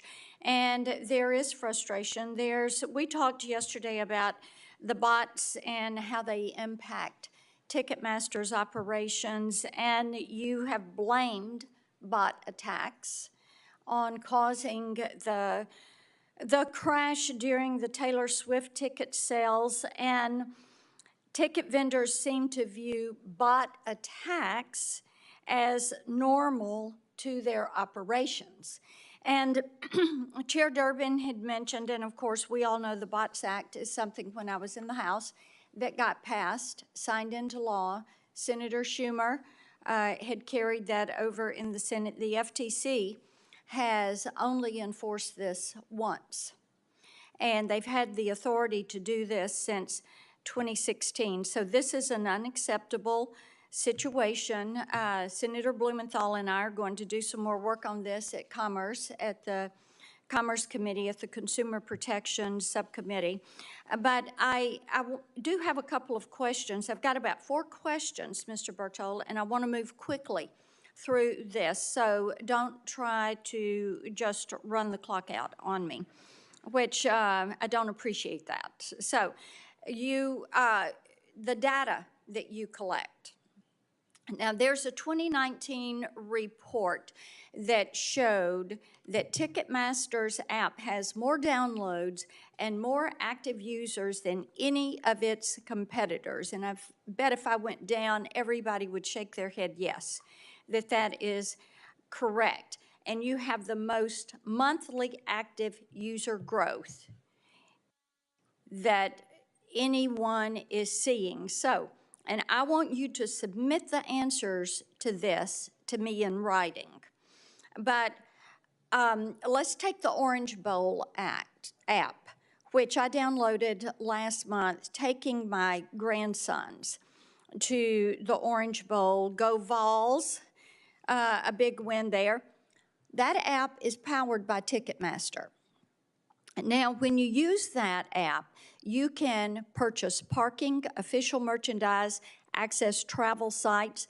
So you are getting a lot of consumer data and consumer information. So I want to know, what are you doing with that data? Now, you told me yesterday you block about 90% of the bot attacks that you get, but that's a failing grade. And we know that because, and there ought to be people you can get some good advice from, because our critical infrastructure in this country, whether it is utilities, electric, water, power, banking services, credit card processors, payment processors, healthcare companies, you know what? They get bot attacks every single day by the thousands. By the thousands. And they have figured it out, but you guys haven't. This is unbelievable. You ought to be able to get some good advice from some people and figure this out. So what are you doing with the information? As you get this bot attacks, are they coming in here and scooping up consumer information? When consumers buy tickets from StubHub and they're required to return to Ticketmaster to have their order fulfilled, are you getting their data? And what are you doing with it? Are you then sharing it with these other vendors? What kind of protections are around it? How are you safeguarding this? So I would like a response to that in writing from you, because that is going to determine how we move forward. The FTC has the responsibility. They have the authority, but you, sir, are responsible to the consumers. You're controlling 70%, 80% of the ability of consumers to access tickets to sporting events, to concerts. And when I run into an entertainer, and Mr. Lawrence, you need to come to Nashville. We've been there. We just played a couple months ago. Come on back. Make it your home. Sure thing. People love Tennessee. But, you know, we need to have an answer to this. Yes, the FTC has the authority. Yes, the legislation was signed into law. I agree that they are not exercising it. But how many times have you called the FTC and said, we need your help? Yes, Senator, we will submit in writing the answers to your questions that you requested. How many times have you called the FTC and say, help me with this? We worked with the FTC on an investigation. I believe it was late 2019 or 2020. We obviously during COVID shut down. So you called them once? You called them once and said, help me out? That was the time that we were able to have the information, work with them to get prosecution. Why is it that you cannot identify a bot attack? You told me yesterday you have a hard time distinguishing between a bot attack and a consumer. But the local power company down here that is not the billion-dollar company you are, they can tell when they've got a bad actor in their system. They figured out how to define a bot in their system, but you can't. Do we need to make certain you have better people around your IT team? Yes, Senator, it is absolutely an ever-going arms race in terms of fighting the bots. These are bots that are not trying to generally break into our system. They're bots that are trying to impersonate people to get tickets on an automated basis faster and putting true fans at a disadvantage. It is American consumers, true fans, yes, American consumers. Madam Chairman, I have one other question if we do a second round. Okay, that'll be good. We will do a second round because we also want to get to solutions here. And I appreciate your question, Senator Blackburn. Next up, Senator Blumenthal. Thanks so much, Chairman Klobuchar, and thank you for your great work on this issue and so many others involving antitrust, and my thanks as well to Senator Lee. Thank you to everyone for being here today. Mr. Berchtold, I want to congratulate and thank you for an absolutely stunning achievement. You have brought together Republicans and Democrats in an absolutely unified cause. And may I suggest respectfully that unfortunately your approach today in this hearing is going to solidify that cooperation, because as I hear and read what you have to say, it's basically, it's not us. It's everyone but us. And the fact of the matter is that Live Nation, Ticketmaster, is the 800-pound gorilla here. You have clear dominance, monopolistic control. This whole concert ticket system is a mess. It's a monopolistic mess. And the numbers refute many of your arguments. That's the reason we've had two, count them, two consent decrees, and why the Justice Department is now investigating violations of that second consent decree. Ticketmaster had the temerity to imply that the debacle involved in pre-ticket sales was Taylor Swift's fault because she was failing to do too many concerts. And may I suggest respectfully that Ticketmaster ought to look in the mirror and say, I'm the problem, it's me.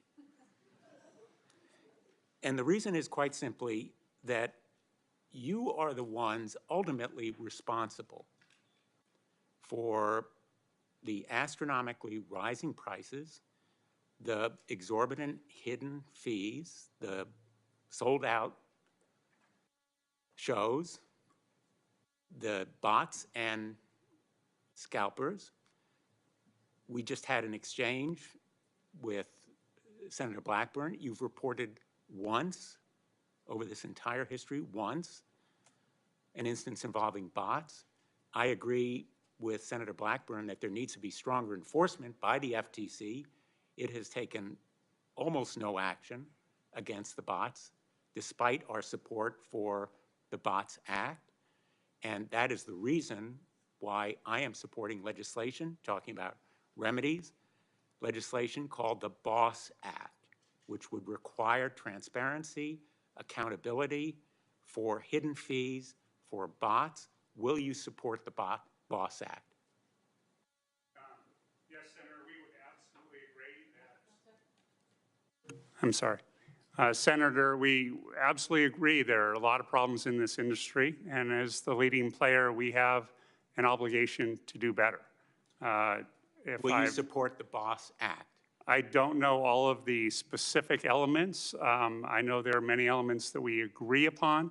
I believe there are some issues that we have some differing views, and we've offered to discuss those. We'd like to continue to discuss those going forward.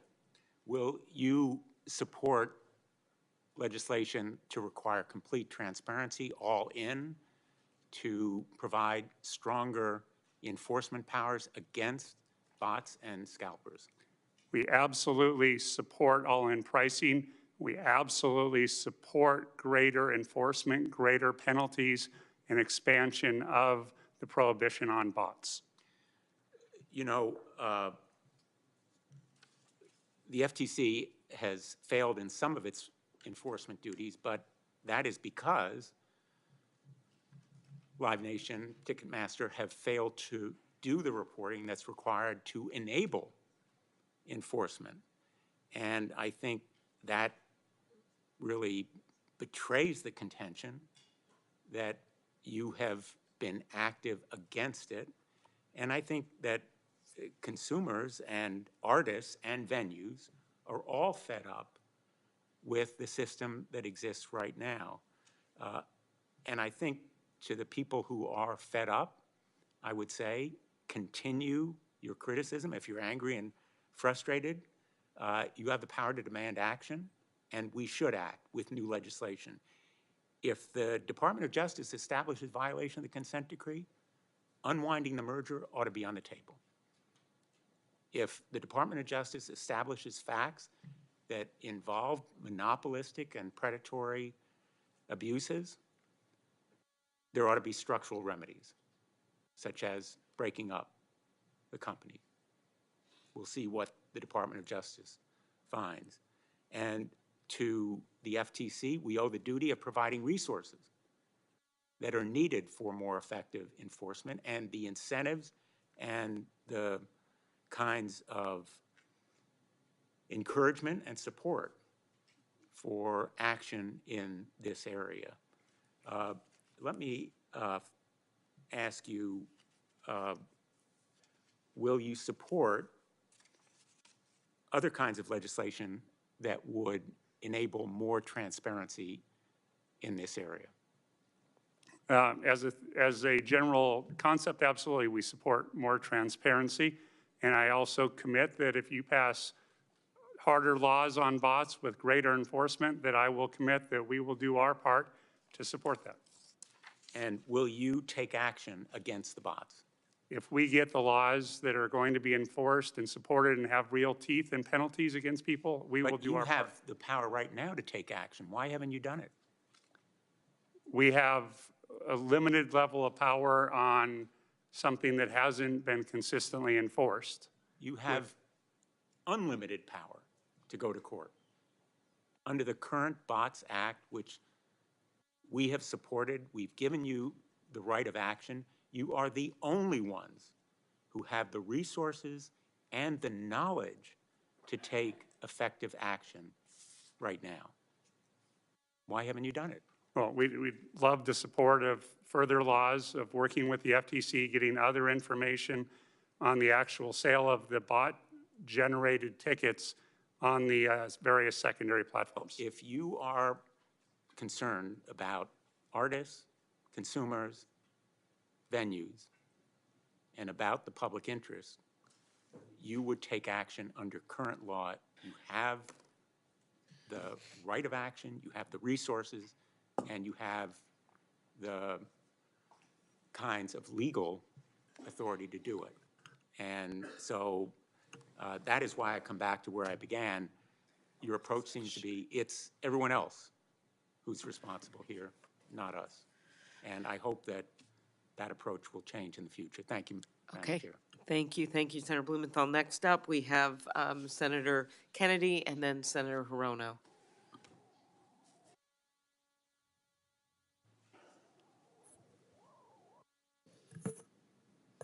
Mr. Berchtold, am I saying that right? Yes, Senator, thank you. Mr. Berchtold, I'm not against big per se. I am against dumb.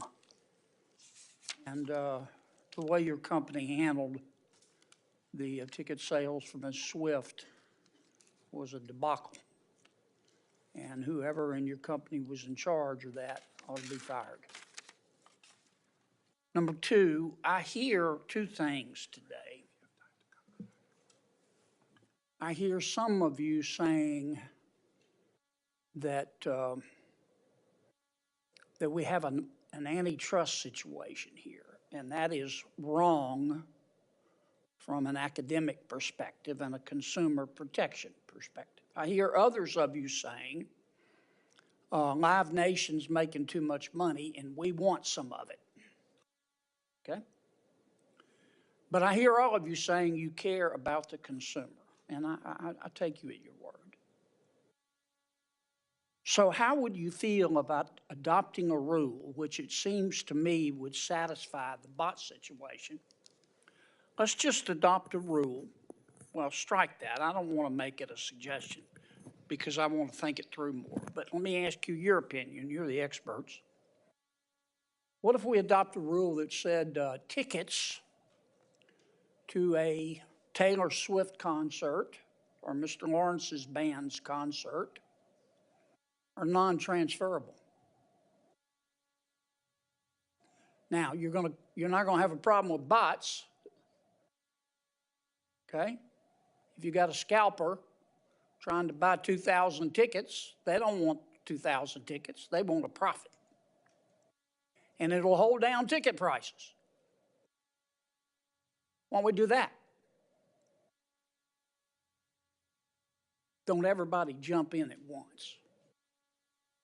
I mean, I think whether it was that or only transferable at face value, I'm not an expert on the secondary ticketing market, so all I can tell you is that from the artist perspective, we would not make $1 less if that were Mr. Lawrence, if you implemented. care about the consumer, and I hear you say that you do, I'll tell you what the consumer is concerned about. The consumer is not concerned about how many lawyers can dance on the head of a pin and whether this is a antitrust violation or not, or the FTC. The consumer is concerned about the price. Yeah, so I'm saying I think. So would you support non-transferability, or you can only transfer it at face value? I mean, I think that's a really interesting question. I'm not an How expert do you, Ms. on it. Braidish? Well, I think non-transferability is making a judgment in lieu of what a customer would make. I understand what it means. Would you support that? No. Okay, how about you, Mr. Nuzzo? I would respectfully not support such a rule. Okay. How about you, Mr. Michaelson? Michaelson, but that's good. Yes, Senator, good question. Totally support non-transferability. Okay, thank you. Totally. Next, sir. We respectfully think transferability is important for consumers. You think it's important? Is it important for consumers or for the middlemen? Like, let's say I'm going to a show with Jerry and I buy the tickets. I want to be able to send that ticket to Jerry so that we can go together. That's the exception rather than the rule. Yeah, it's certainly, I think there's interesting ways we could use. A few people may have to eat the ticket. They get sick, they can't go. But most people will think about that before they buy the ticket. Now, if you want to hold down prices, cut out the middlemen and the middlewomen. You want to cut out bots, make it non-transferable or transferable only at price, at face value. Couldn't a major artist, couldn't a Bruce Springsteen say, whose music I love, couldn't he say, look, I've got market power. I'm going to set this price for the ticket. I'm going to set this price for the service fee, and it's going to be non-transferable. Couldn't an artist do that with market power? For sure. Yeah, I think it's an interesting idea, and Problem solved. Some artists have done that. Problem solved. For sure. How about that, Mr. Berchtold? Yes, Senator, we would fully support an artist's right to make their shows non-transferable. Do you support non-transferability or not? We would support non-transferability, yes. Well, then why isn't a big part of the problem just solved? Okay? If you care about the consumer, you're going to hold the price down. You're going to cut out the middleman. Now, we still have the problem of some of your colleagues say you're making too much money. Some of them say, I hear them say, you're making too much money and we want some of it. I hear others saying, you're making too much money and that's hurting the consumer because those fees get passed on. If you care about the consumer, cap the price. Cut out the bots. Cut out the middle people. And if you really care about the consumer, give the consumer a break. Not every kid can afford whatever it is, $500 to go see Taylor Swift. And I'd like to see Ms. Swift or Mr. Springsteen or some of the other major artists step up and say, you know what? We're going to support non-transferability. And we're going to cap the fees that are added on here. And we're going to make sure that the artist is paid a fair price. Everybody else can make a profit, but you can't make an obscene profit, especially the scalpers. If we do that, now we've done something. Now we've gone beyond how many lawyers can dance on the head of a pin and whether the FTC ought to be involved. And we know fully well that'll happen sometime in the next century. And whether something's a technical violation of the antitrust law, which we have to go litigate. Okay. My work here is done. Senator Hirono. Thank you, Senator Kennedy. Thank you, Madam Chair. I think that Mr. Nuzzo and Ms. Braidish, you just responded that you would not support non-transferability. Very briefly, could you explain why not? Well, I think it goes to a regulatory solution to something that should be a competition issue. If there were competition, if we solve the competition issue here, then customers will get what they want. So I think this is, it doesn't get to the heart of the matter, essentially. Mr. Nuzzo? Yes, thank you very much, Senator. It's a good question, and ultimately we would look at it in a couple of ways. One is a property rights issue. As an individual purchasing a ticket, I should have the ability to transfer that ticket at a market rate. Secondly, I would point to a statistic, I believe it was from a GAO report, that close to, if not a majority of the tickets on the resale market are going for under the market value. So while I would, contend that, I'm not going to pay $500, let alone $5,000 to go see Taylor Swift, the secondary market allows, kind of artists like the band Lawrence who are selling to smaller venues and are growing the ability to fill those venues, especially when those cases come where an individual is unable to use their ticket. So isn't Ticketmaster also in the secondary market? I believe the largest secondary market is StubHub, but I do believe Ticketmaster is either building or growing a secondary. So I'm surprised that Mr. Berchtold says that he would definitely support non-transferability. Nothing is simple. Mr. Lawrence, as you sit here, can you tell me, what you hope will happen after this hearing? Yeah, it's a great question. I think that we have a few specific things that we would just love to see changed in the industry, however we're able to get there. To list a few, I think that dealing with this whole inconsistency around ancillary revenues, which is something that we're not talking about as much today, the idea that Live Nation or frankly most promoters typically take 20% or more of our gross merchandise sales from the night, under the idea that they're providing the real estate, but we're providing all the customers. As Mr. Nuzzo was talking about, you say you're going to see a Harry Styles show, you're not going to XYZ Arena. So how come we don't get any of their bar sales? That's one example. I could keep listing more. Expansion of off-platform ticketing or ticketing choice, caps on fees, like we're talking about. Greater transparency on the settlement sheets that we receive at the end of the night. That's a whole other conversation, but I could list 10 things about the way those are formatted and broken out in a way that feels not totally ideal or fair to artists. I could go on and on. So there are a number of things that we can do. Do these kinds of things for you to be able to probably negotiate better. Ms. Braidish, do we have to change any laws in order to enable an artist like Mr. Lawrence to do what he wants to be able to do? Well, I think we need to support strong antitrust enforcement. We have to give the agencies the resources and the legislation, the clarity of legislation that will enable them to attack practices like this. So yes, we need to support and give resources to the existing antitrust agencies and the existing laws, and we should consider other laws like Senator Klobuchar's law that would clarify and strengthen those antitrust laws. Also the BOSS Act, which Senator Blumenthal's bill, which I signed on to, which creates greater transparency. Yes. You testified, Ms. Braidish, that there should be a presumption for vertical mergers as we do for horizontal mergers. What would that presumption be for vertical mergers? Well, for vertical mergers, we can obviously look at the share in a particular market.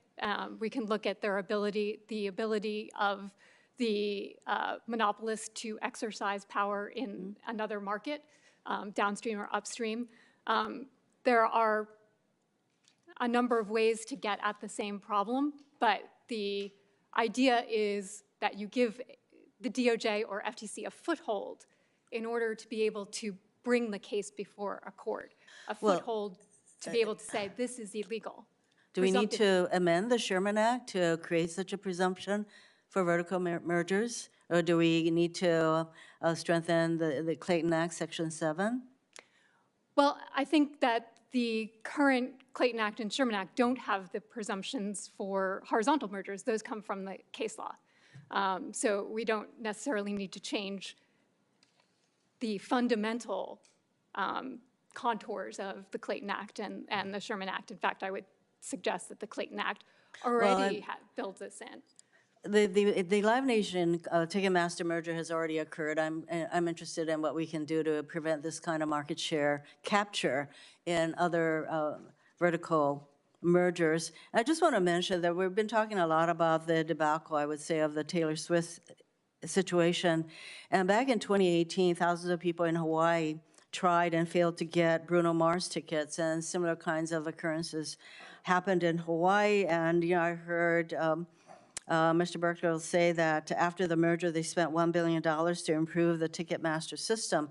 And so so you had in 2018, quite a few years after the merger, you had this similar kind of situation with Bruno Mars, and then you have Taylor Swift. So I'm just wondering what kind of improvements to the Ticketmaster system that is actually being followed. Thank you very much. Thank you very much, Senator Rona, for using that example. Next up, we have Senator Hawley. Thank you, Madam Chair. Thanks to the witnesses for being here. Mr. Berchtold, if I could just start with you. Your company is currently under a consent decree with the Justice Department. Is that correct? Yes, Senator. Running through 2025, is that right? Yes, Senator. This is because the Justice Department says that your company repeatedly conditioned and threatened to condition Live Nation's provision of live concerts on a venue's purchase of Ticketmaster's ticketing services. Is that correct? The Department of Justice alleged there were 6 instances in 2019 that they thought were violations. We agreed to extend the decree rather than to debate it in court because we had no interest in being perceived as defending the notion of threatening or retaliating. Yeah, well, kind of extraordinary to have a consent decree running for such a long period of time and have you not even fight it in court. Let's talk about what your company is doing to try to control the resale market. You've been pushing something called Safe Ticks, which, as I understand it, it's a digital ticketing system. You need your phone for it, right? There's an app. It generates a barcode that then regenerates every few seconds. You can't print it off. You've got to use the app for it. Is that basically correct? Do I have the basics right there? Yes, Senator. One of the major investments we've made over the past decade has been shifting ticketing from a paper ticket or a PDF to a on-the-phone digital ticket as a major issue towards security and to eliminate fraud.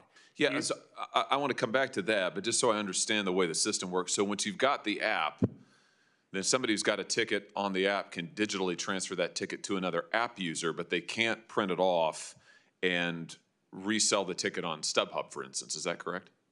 Yes, Senator, they cannot print it off because the notion of printing it would open susceptibility to fraud and duplication of that ticket. So you could only, let me just be clear about the way this works. You could only resell it through the Ticketmaster ecosystem. Is that right? No, Senator. Those tickets are often resold on StubHub, SeatGeek, and other secondary ticketing platforms. Okay. So let me just ask you about the counterfeiting question here. I mean, what kind of scale are we talking about here? I mean, what percentage of tickets sold in the secondary market do you think are counterfeited? Well, I think that in today's digital ticket, the counterfeit ticket has been all but eliminated. We still have a large issue with speculative tickets being sold where the seller doesn't actually own the right to the ticket but is selling it to the fan who's unaware of that. But the old issue of having a PDF photocopied multiple times and resold has been eliminated. How does the resale of the safe ticks, how does that resale with another entity, let's say StubHub, just for illustrative purposes, how does that work? How can I, if I had a safe ticks ticket, how could I resell it on StubHub? You could list your ticket on StubHub. There would be a buyer. The buyer would buy the ticket. You would transfer that ticket to the recipient's Ticketmaster account if it were a concert, if it were an NFL ticket, to their StubHub account. Do you have any plans to restrict the resaleability of digital tickets through third-party entities like StubHub or others? We have no plans to restrict that transferability. We do believe that the artist should have the right to set the rules, as we were discussing earlier, in terms of the nature of the transferability. We believe there should be no difference between the rules that we, Ticketmaster, follow and what any of the other platforms can do. So let me just ask you about the transferability question. Why is it good for consumers to limit transferability? Why, I heard your exchange with Senator Kennedy. I don't understand why it's a good thing for the ticket buyer to not be able to resell her tickets or his tickets. Senator, I think that tickets in concerts in particular are a unique animal in that those tickets are often underpriced by the artists because they want to deliver value to the fans. And that creates the opportunity, a $5 billion a year opportunity in the United States, for the industrial scalping of tickets using bots to unfairly gain possession of those tickets, illegally gain possession of those tickets, and resell them on the secondary. So the transferability comes into play as part of the discussion, or this comes into the discussion on transferability, given that illegal activity that is enabled by ease of transfer. But are there other examples of markets, ticket markets, where we limit transferability in that way? Senator, I'm not aware of other markets where you have such a substantial arbitrage in the value. Yeah, it's. I mean, you can't do it obviously with movie tickets. Let's say. I mean, those are freely transferable. I just worry about the effect on consumers and prices. If you tell a consumer who buys her ticket that she can't then turn around and sell it, I mean, you talk about a market intervention, that's a pretty significant one. I understand why the artists would like it. I certainly understand why you would like it. It's not clear to me why it's good for consumers. Yes, Senator, I think we believe it's good for consumers because it would mean that the consumers could buy all of those tickets rather than having what is often 20 to 30% of concert tickets purchased by scalpers using bots and put on the secondary market directly. Let me just, Madam Chair, I know I'm over time and Senator Cruz wants to ask questions. Let me just really quickly here ask Ms. Braidish if I could. I want to come back to this consent decree extension that's now running out through 2025. What DOJ alleged in 2020 was pretty significant. They said that there had been violation of the earlier consent decree, that Live Nation had retaliated. They'd violated the plain language of the decree. It's not normal, is it, for antitrust consent decrees to get extended like this after violations are identified? Am I correct? That's correct.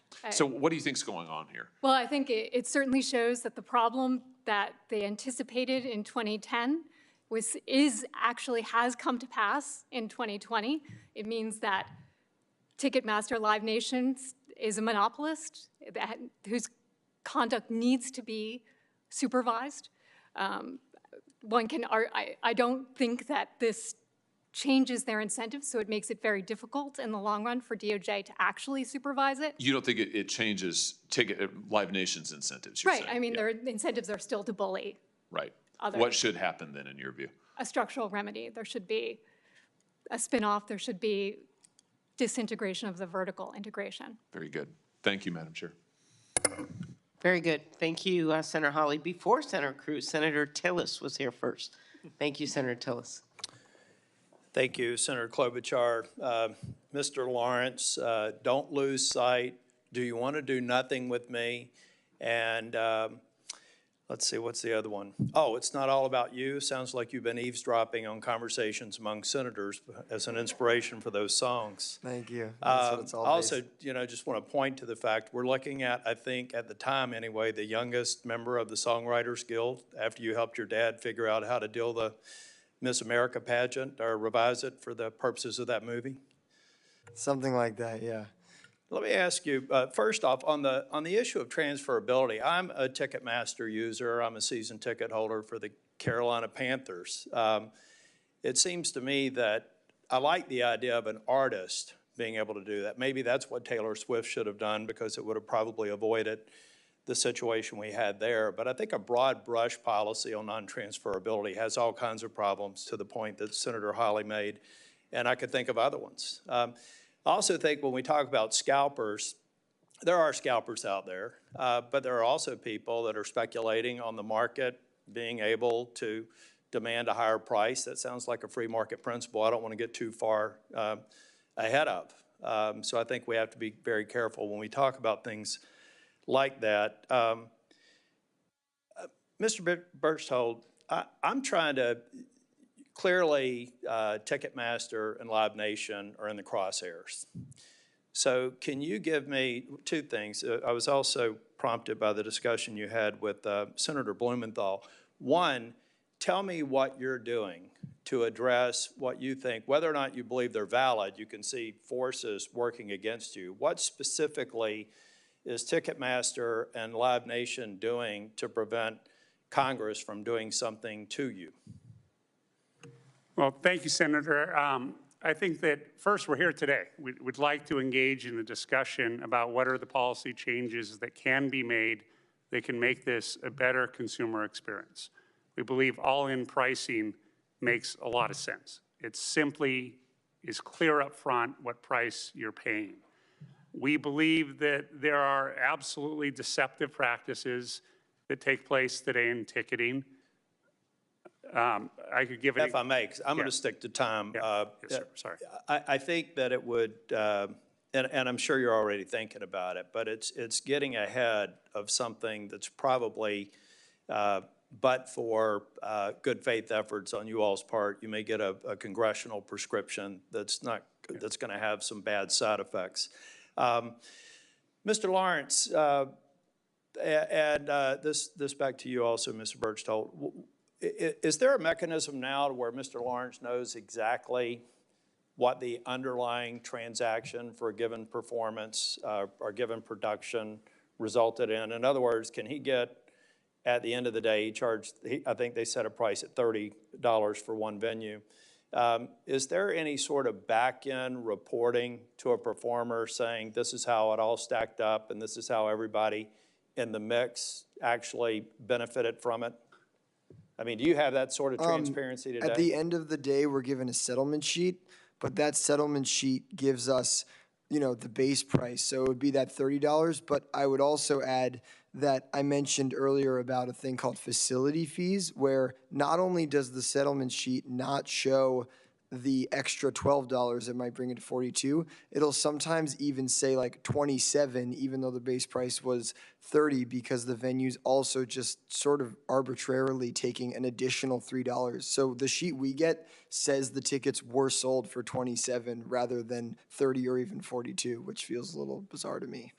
Yeah, I believe that the general notion of the settlement is correct. If Mr. Lawrence and others are not getting the rate card on the service fees up front and having that made available to them, that's a problem on our end that I'll look into coming out of this. It seems like that needs to be there on the front end. I agree with that, and I think that there should be total transparency that Mr. Lawrence has. If there's a facility fee, he should know what that is. I think that's fairly standard practice. Again, we represent a minority of venues, but I think that the full transparency should be available to Mr. Lawrence and others in his position. Mr. Nuzzo, in the remaining 20 seconds, what do you want to say? I think transferability is extraordinarily important. I think, to your point about there are far more externalities and side effects to completely excluding transferability, and that's something that kind of underscored the first part of my remarks this morning. I think as we go through that, I for one love hyper-competitive market forces, where we get into the rub as to what extent has it gone from hyper-competitive to anti-competitive. And I think that this hearing and subsequent discussions are going to be helpful to strike the right balance. I'm probably somewhere in the middle, not necessarily pulling for either team, but I do think that there's work that we need to do here. Some of it has to be self-regulation from the entities playing in this space. Thank you, Madam Chair. Thank you very much, Senator Tillis. Senator Cruz. Thank you, Madam Chair. Thank you to each of the witnesses for being here. I think this is an issue that impacts a great many families, Whether you go to sporting games, I go to a lot of sporting activities, or whether you go to concerts, or whether you go to plays, families enjoy going out, they enjoy entertainment. And going through the process of getting a ticket can sometimes be gratifying and a lot of times really frustrating. I start from the principle that free markets are good, that if you want to have goods and services delivered to consumers, that free and competitive markets are the most effective way to do so at the most price competitive levels. I also start from a principle that monopolies are bad, that monopolies historically have hurt consumers, driven up costs, reduced options, and made the consumer experience markedly worse.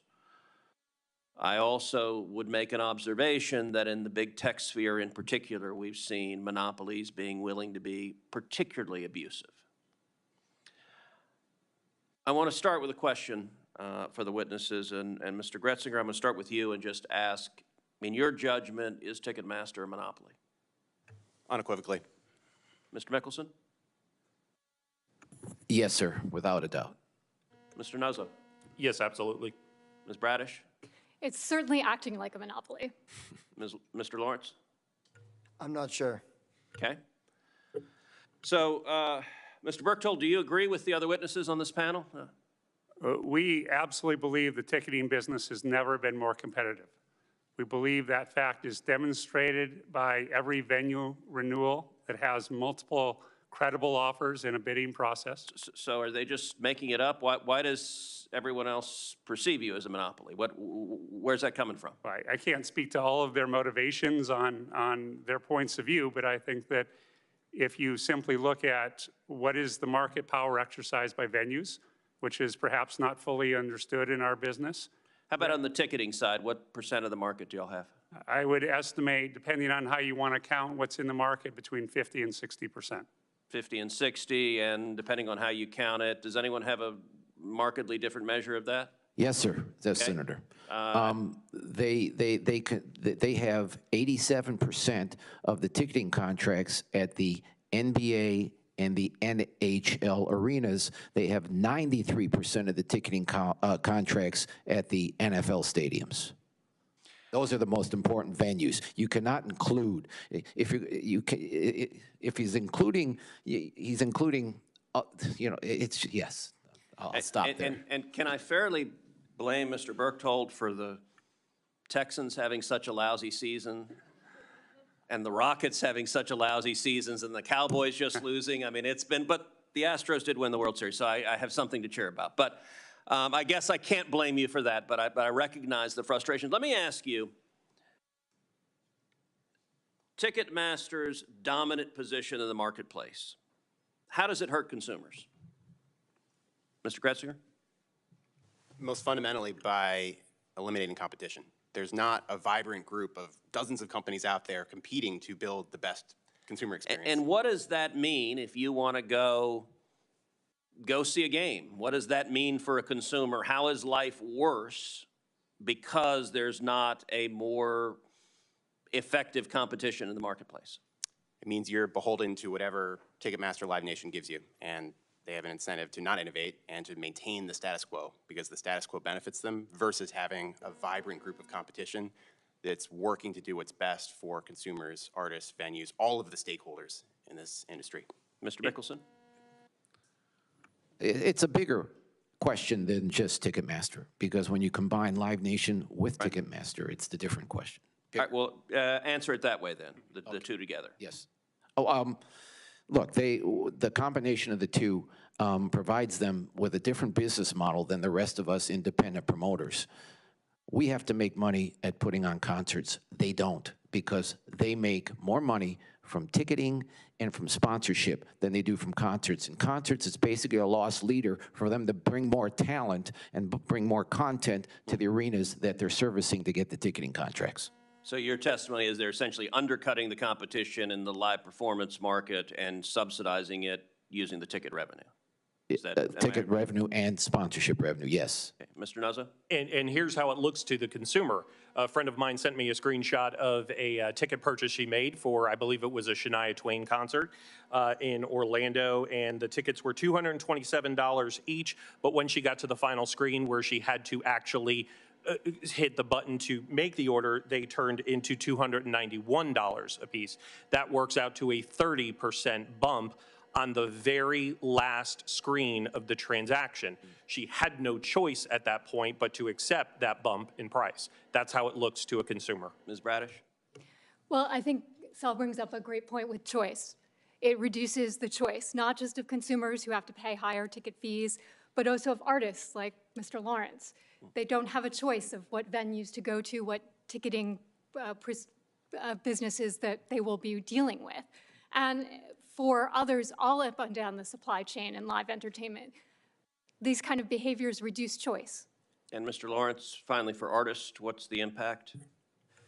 The impact is that we have very little say or transparency or choice in a lot of aspects of how the financials of our deals are put together, and no say or choice or visibility in what our fans experience when buying our tickets. And if the chair will give me the indulgence of one very quick final question. Sure.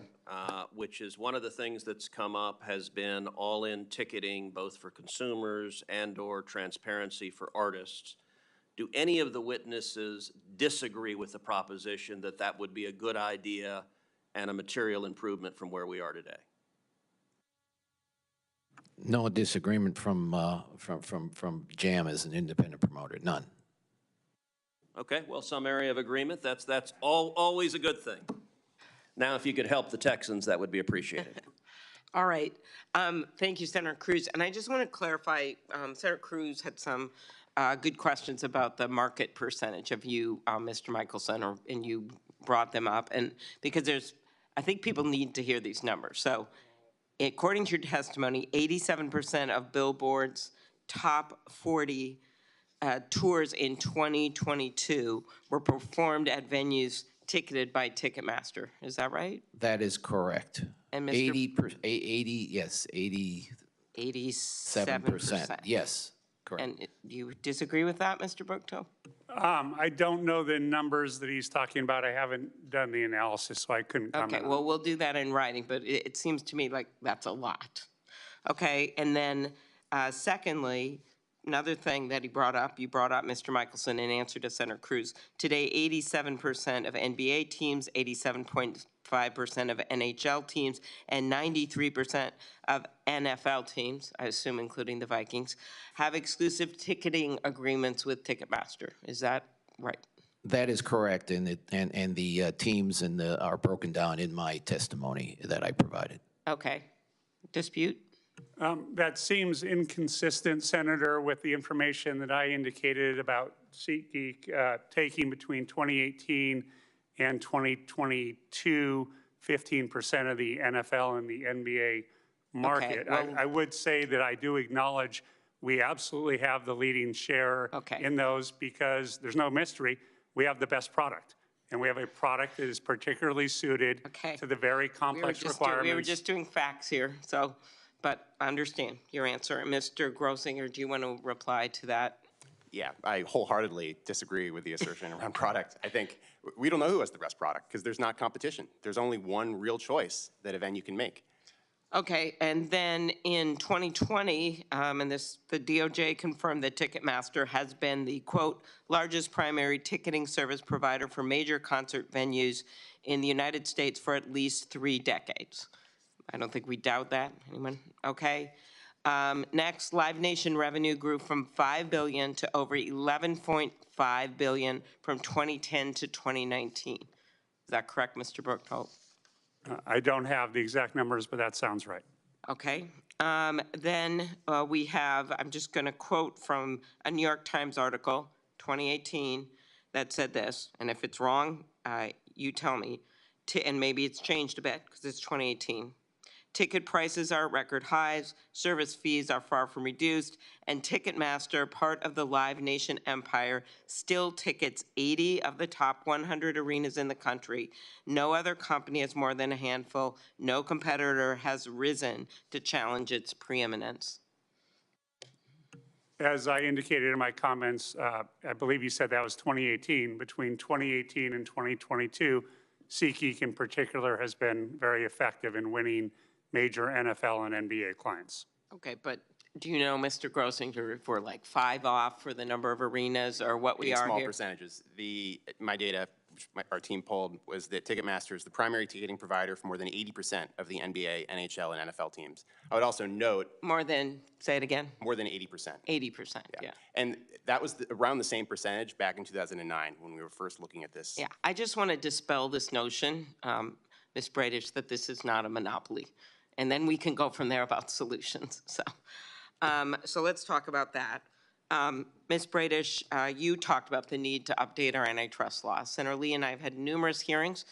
We have made headway, as I noted, at the end of the year to focus to help our antitrust enforcers so they're not taking on the biggest companies the world has ever known with duct tape and Band-Aids when we know there are a number of people that work at these agencies, or in some cases less than it was during the Nixon administration, and yet these companies have grown bigger and bigger. So I appreciate the support of the United States Senate on this front, Democrats and Republicans.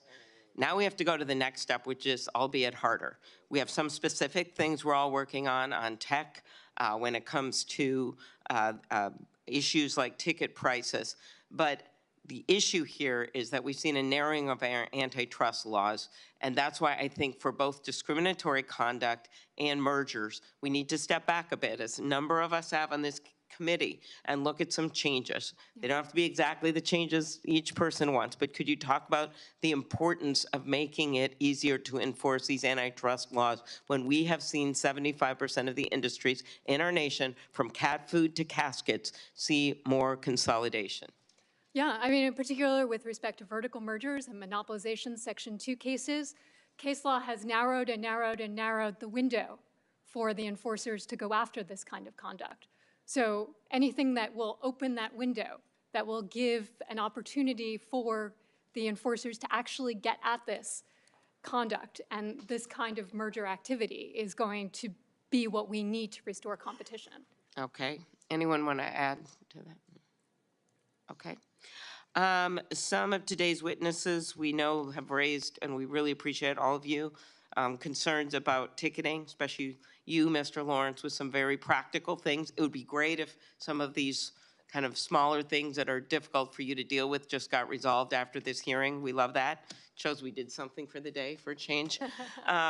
So that's great, but I think we all know, as Ms.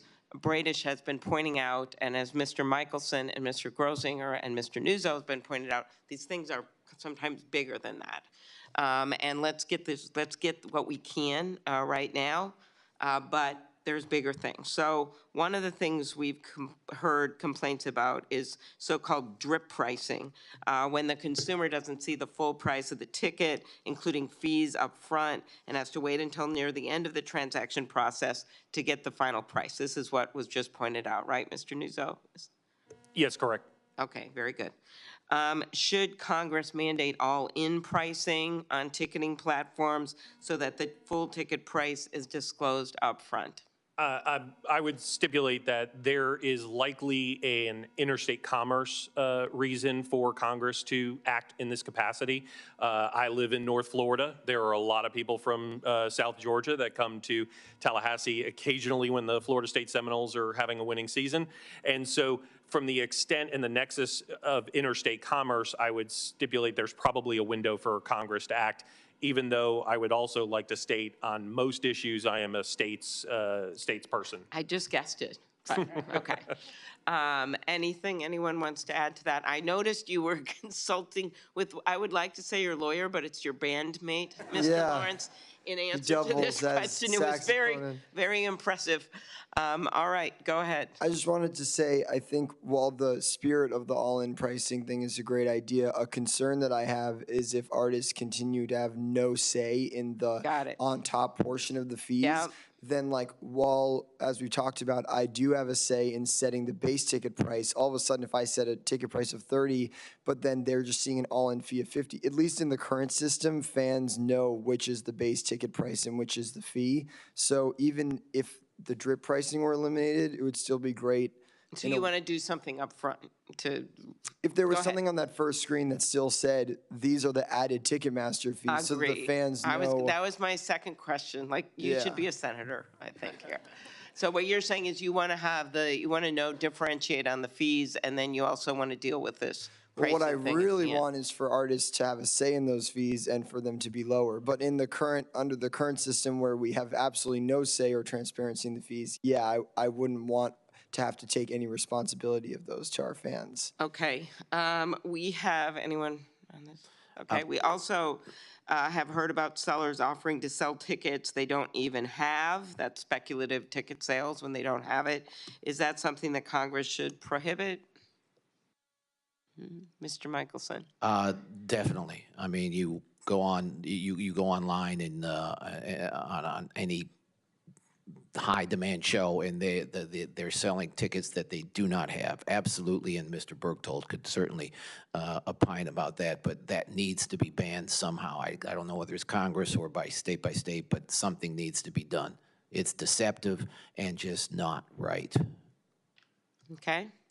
Then I know you, Ms. Braidish, talked about this idea of spinning off companies. We've all seen that as a remedy that would most likely be coming from the Justice Department. So all we can do here is put forward the evidence, and these are sworn testimonies back and forth under law so that the Justice Department can look at this discussion. But clearly this is something that could be looked at, because I think we can legislate on some of these things about pricing. But if you truly have a situation where you have a monopoly on this three corners of this triangle, right, which is this combo of the ticketing and the promotions and then the arenas, or not all arenas are on the long contracts, long-term contracts on the arenas. That is also an issue that that creates this problem for us, where the customers are basically trapped in the middle. So anything anyone wants to comment about that and how that would aid you in competing, Mr. Grosinger? Oh, Mr. Michaelson. Thank you. Again, when I look back at history, which always guides us, I look back at the Paramount case, U.S. versus Paramount in the late 40s, where the movie studios contracted and controlled the actors. They made the films, they had the distributor, and they had the movie theaters that those played in. The government broke that up, and then it became fairer for everybody else to compete. So I think that's a solution you need to look at. I think another solution might be maybe no exclusive ticketing contracts at buildings. In Europe, in the UK, they don't have exclusive That's what ticketing my contracts. last question was going to be, and we'll count that answer. No, it's interesting. So they don't have that in Europe. Okay. All right. Anything more? Oh, sorry, I was just going to mention, another difference between the Europe and the US market is that for Europe soccer teams, for EPL teams, they typically don't have concerts. So they're not worried about this whole concert threat that we've been talking about. And as a result, you see a markedly different market outcome, where those venues actually make the ticketing decision based on the merits of the product, what's actually best for their fans and best for their business. And we've been talking about the 80% or so market share that Ticketmaster has here in the US among major sports teams. That's only 20% of EPL teams, whereas SeatGeek's fortunate, due to a stronger product, to have about 10 of the 20 EPL teams there. Okay. Senator Lee is deferring to Senator Blackburn. Thank you. Thank you, Madam Chairman. Let me just say, we do appreciate you all being here, and Music City USA needs you all to be successful. And this is an issue of fairness, whether it is the consumer, whether it's the artist, whether it is the production manager. This is an issue of fairness. And right now, we have a system that is not fair. Now, I want to pick up on the issue of spec tickets. And Mr. Berchtold, you and I discussed this a little bit yesterday. And you mentioned the Madonna tour, that already there are tickets available on the secondary market. This is pre-sale, pre the window opening. You have Zach Bryan, who is not working with you but on his tour, but you said the secondary market has those tickets. Well, as I thought about this last night and thought about our discussion and worked on my questions, I thought, why is it that these secondary markets are so brazen that they would go ahead and put these tickets up for sale? Doesn't make sense, does it? But you know what does? What it does is raise the question, is it that the bots have become so aggressive and so certain that you're not going to do anything to them, that you're not going to shut them down, that they just move forward and advertise things they have not yet purchased because they have figured out you will not call the FTC. You will not report them. You have not built the kind of cyber safeguards that are necessary to protect the consumer, and you are building a treasure trove of information on these consumers. I bet you even have a marketing arm that takes off that data. You know somebody is partial to some certain type tours, and then you're marketing back to them, sending them notifications. But let's talk about this. Why is it that you believe these sites have moved forward with advertising tickets that they have not yet purchased? Why are they so confident? Senator, I agree with your assessment that those markets that put up Okay, you agree tickets, with my yes, assessment, yes, sir. yes. So what are you going to do about this? Are you going to strengthen your protections so that these bots cannot get in there? You know, you told me yesterday, let's talk about this a little bit. You told me yesterday that you have a difficult time deciding what is a bot and what is a consumer. So why is it that you have not developed the algorithm to sort out what is a bot and what is a consumer? Why is it that the bank can do it? As I said earlier, why is it the local power company can do it, but you can't? Yes, Senator, we're continually investing in advanced bot detection. It's an arms race. There's so much money at stake. How much have you invested, and what is your timeline for securing your site so that consumers know their data is secure with you? When are you planning to have this done? Yes, we've invested over $1 billion over the past decade. In addition to specific technology to stop bots, we've developed products such as Verified Fan, which is intended. Okay, as we talk about Verified Fan, why is it that that data is not protected to the point to prohibit these incursions and these hacks coming in to that information? And as you have pre-cleared these individuals and cast them as verified fans, then what are you doing to protect their information? How do they know that their information is secure on your site? Yes, Senator, using Verified Fan, the bots haven't gotten in, but that does not stop them from attacking the system. Well, you told us that with the Taylor Swift instance, that it was the Verified Fan that was a problem. So is Verified Fan safe, or is Verified Fan not safe? I mean, what are we looking at here? Verified Fan was effective in making sure that the tickets that were sold to fans. It was successful in that we are compliant with CCPA, with GDPR in terms of data security. It was an issue of the load on the system from the combination of bots pretending to be humans to try to get in. So you were underestimating the popularity of a Taylor Swift concert and ticket. Now, let me ask you about this. This is another thing I thought about from our conversation yesterday. You said that the only course of action for Ticketmaster in identifying a buyer is a bot is after the transaction is completed. You said you couldn't tell until after, because I discussed with you how some fans will have tickets in their cart, and then during the checkout process, the tickets leave the cart. And I asked why you wouldn't empty the cart of the bot. And you said, well, it's hard to figure this out until the transaction is completed. So why is it that you can only do that? Why can you not algorithmically flag these suspicious transactions during the sale process, because once they've got that, then the consumer can't get that ticket.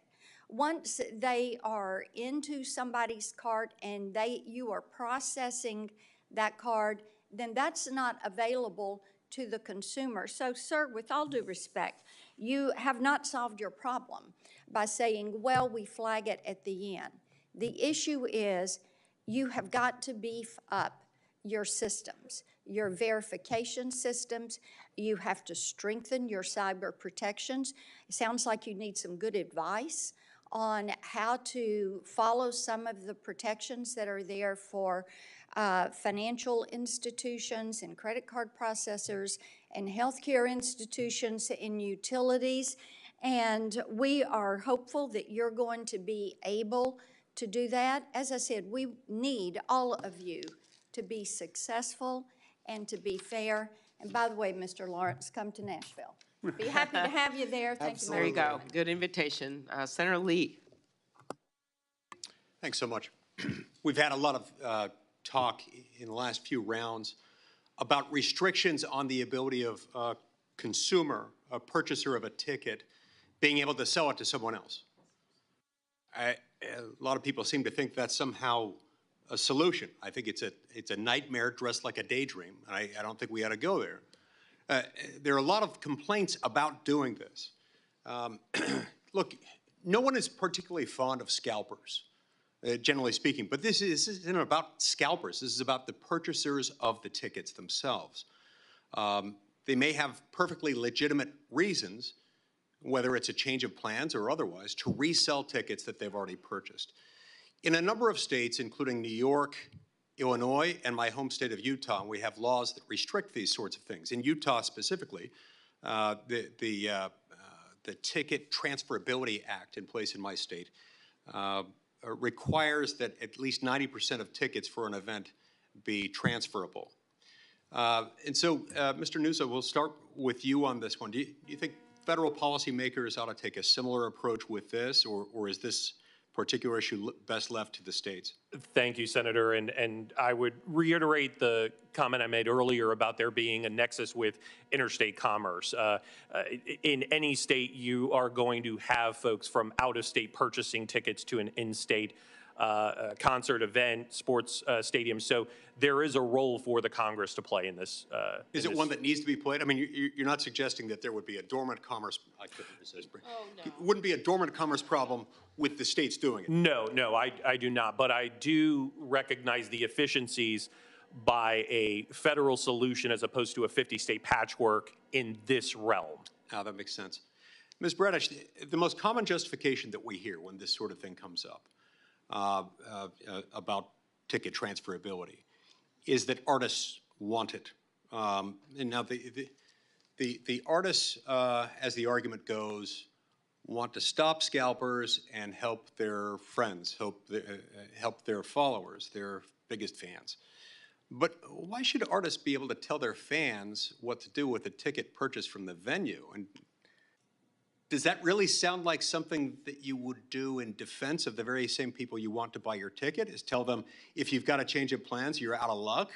Or does it sound more like Ticketmaster and certain other actors, including in some cases, artists, are simply sharing monopoly rents? Exactly.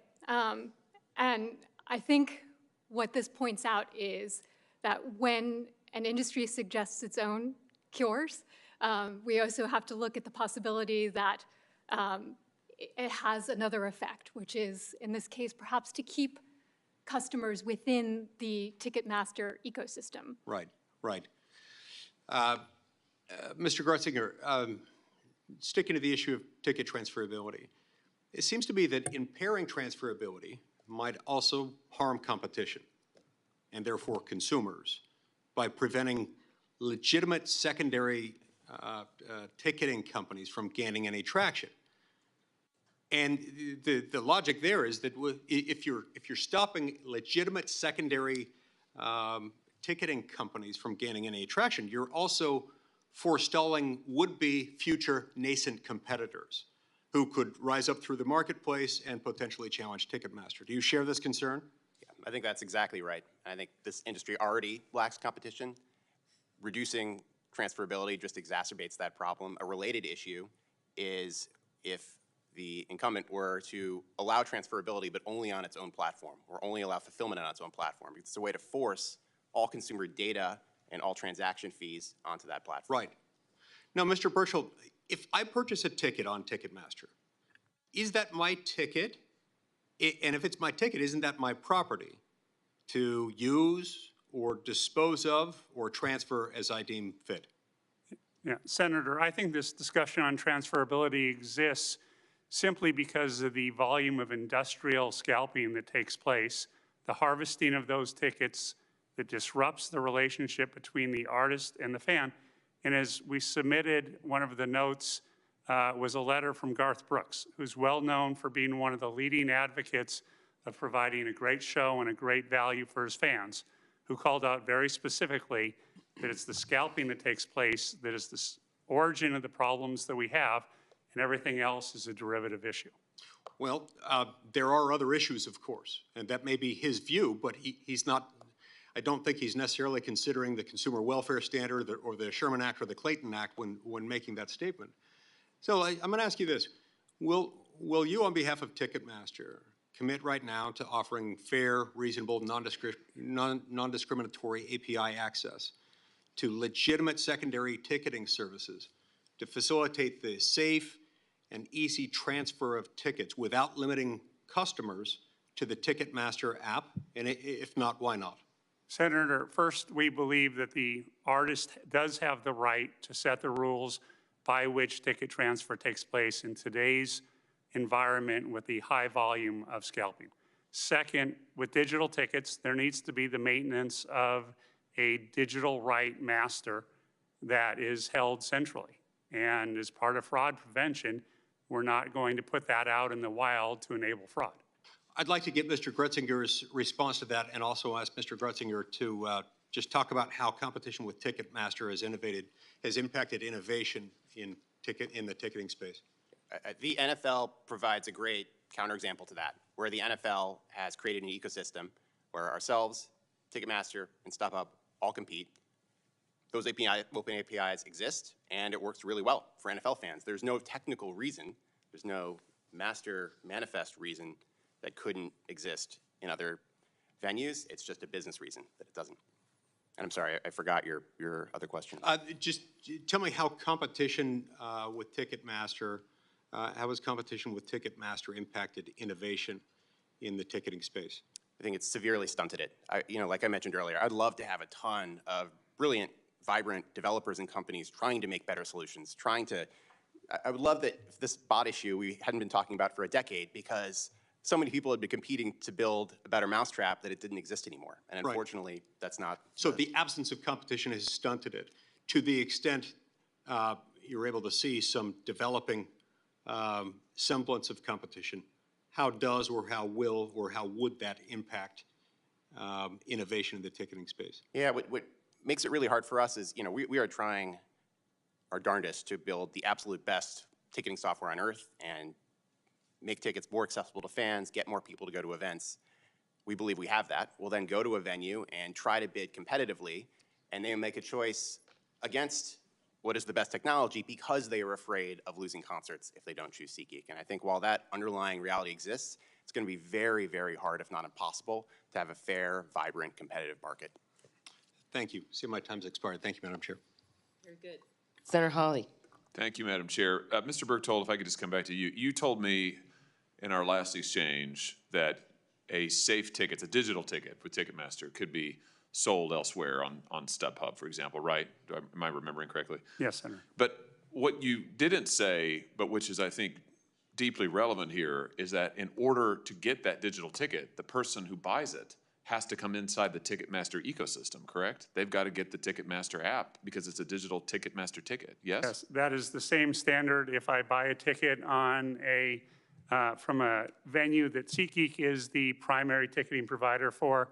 If I want to buy a ticket on Vivid, I then have to have a SeatGeek app in the same way. Well, this is a huge advantage to you, though, is it not? Because if you are forcing any buyer and we're talking about the resale market here, just to be clear. In the resale market, you're forcing any purchaser to come into your ecosystem to sign up. And I noticed, by the way, that you advertise this from your own website. You advertise that one of the advantages of the Safe Ticket digital ticket is that it will allow event owners to communicate directly with event attendees, including those who buy their ticket through resale, and allow them to engage with the attendees after an event is over. In other words, you're talking here about data. You're selling effectively the data of all of these people who have not bought direct from you. They want to buy on the resale market, but they got to come into your ecosystem, give you their data in order to get this ticket. That's tremendous advantage to you, no? It is, Senator, it does not quite work that way. It is our policy that if an account is established solely for the purposes of receiving a ticket, we do not use that data for purposes of marketing. So wait a minute, they can't communicate. When you say on your website that anybody who has a safe ticket, that the event owner will be able to engage with them once the event is over, will be able to offer personalized food and beverage and merchandise offers, that's not true? In the context of the event itself, I believe there is some ability to reach out to connect with those fans. Once the event is over, you say? Yeah, Ticketmaster does not use that data for marketing to individuals. Well, how do they contact them once the event is over? That copy may not be accurate, sir. This is on your website. Yeah, I'll have to look at it. This is how you're advertising your digital ticketing to folks to event owners. Yeah, I'll have to take a look at that. It does not sound accurate. Well, what it sounds like is a data industrial complex. I mean, that you, a monopoly, are now forcing in the resale market. You're using your monopoly on the front end to create a monopoly in the resale market where you're forcing everybody in the resale market to come into your ecosystem effectively. Of course, you also have your own resale platform. So, I mean, basically, if they're going to have to come into your ecosystem anyway to get a ticket that they bought on StubHub, why even go to StubHub or anywhere else? Why not just come to you directly, right? I mean, this is how monopolies work. You leverage market power in one market to get market power in another market, and it looks like you're doing that in, frankly, multiple markets. You're doing it in the resale market. You're doing it with data. Mr. Retzinger, you're nodding your head. Am I right about this? Yeah, very much agree. Just explain to everybody why that's significant, because you commented on this just a second ago. You said that if you had a player who could force everybody onto one platform and all consumers to put their data into one person's platform, we'd have a big problem. Isn't that what Ticketmaster's doing effectively? Exactly, and it stifles competition completely. We were giving the StubHub example earlier. Mr. Berchtold gave the example of the StubHub seller having to then transfer on Ticketmaster. The reality is that recipient needs to create a Ticketmaster account, download the app, sign in.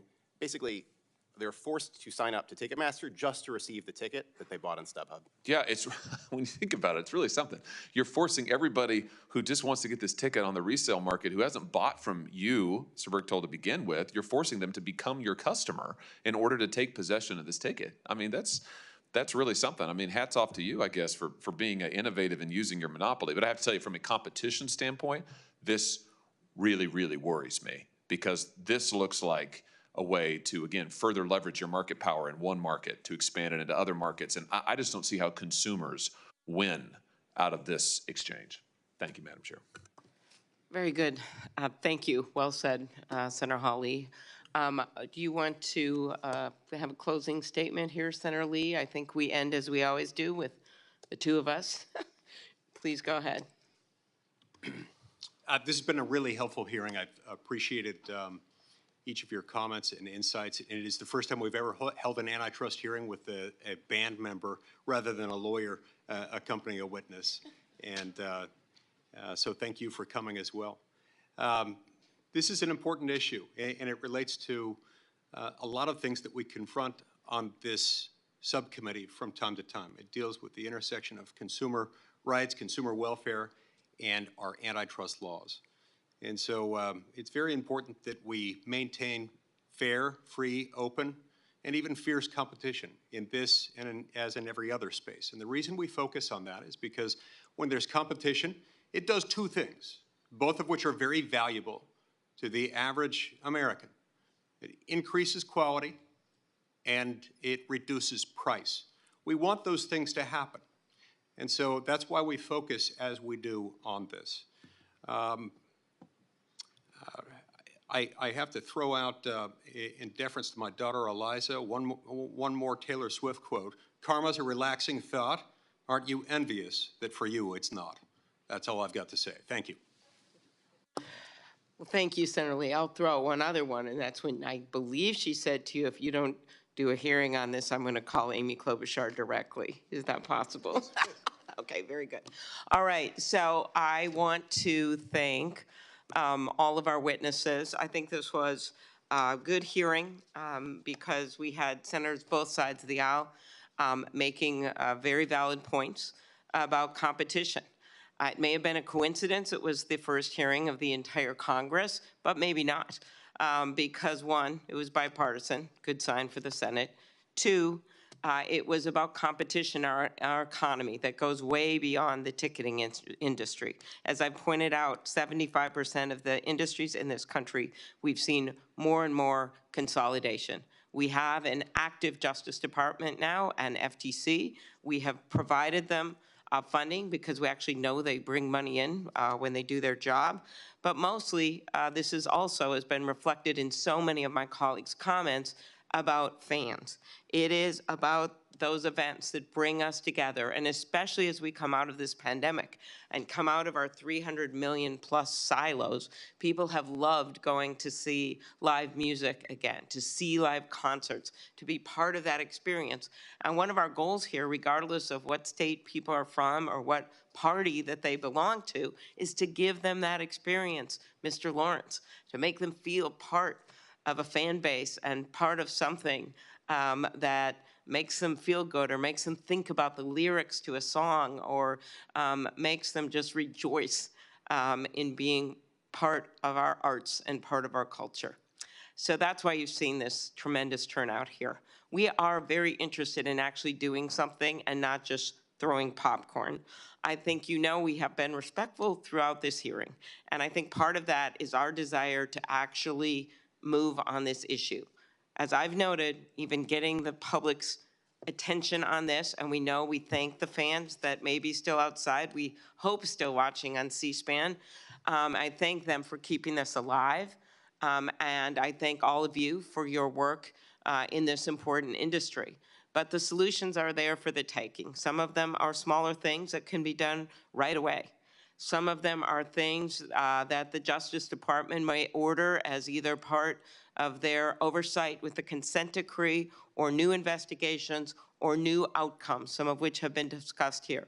Some of them are things that we can do right here. And of course, we're always going to have some disagreements in this body. I don't think you're surprised over what the best course is. But there is some general agreement on some of these ideas when it comes to pricing and transparency and the like. And finally, our job is oversight and making sure that our agencies that actually do the work are funded so they can do it. And I'm proud of the work we did at the close of last year to do that.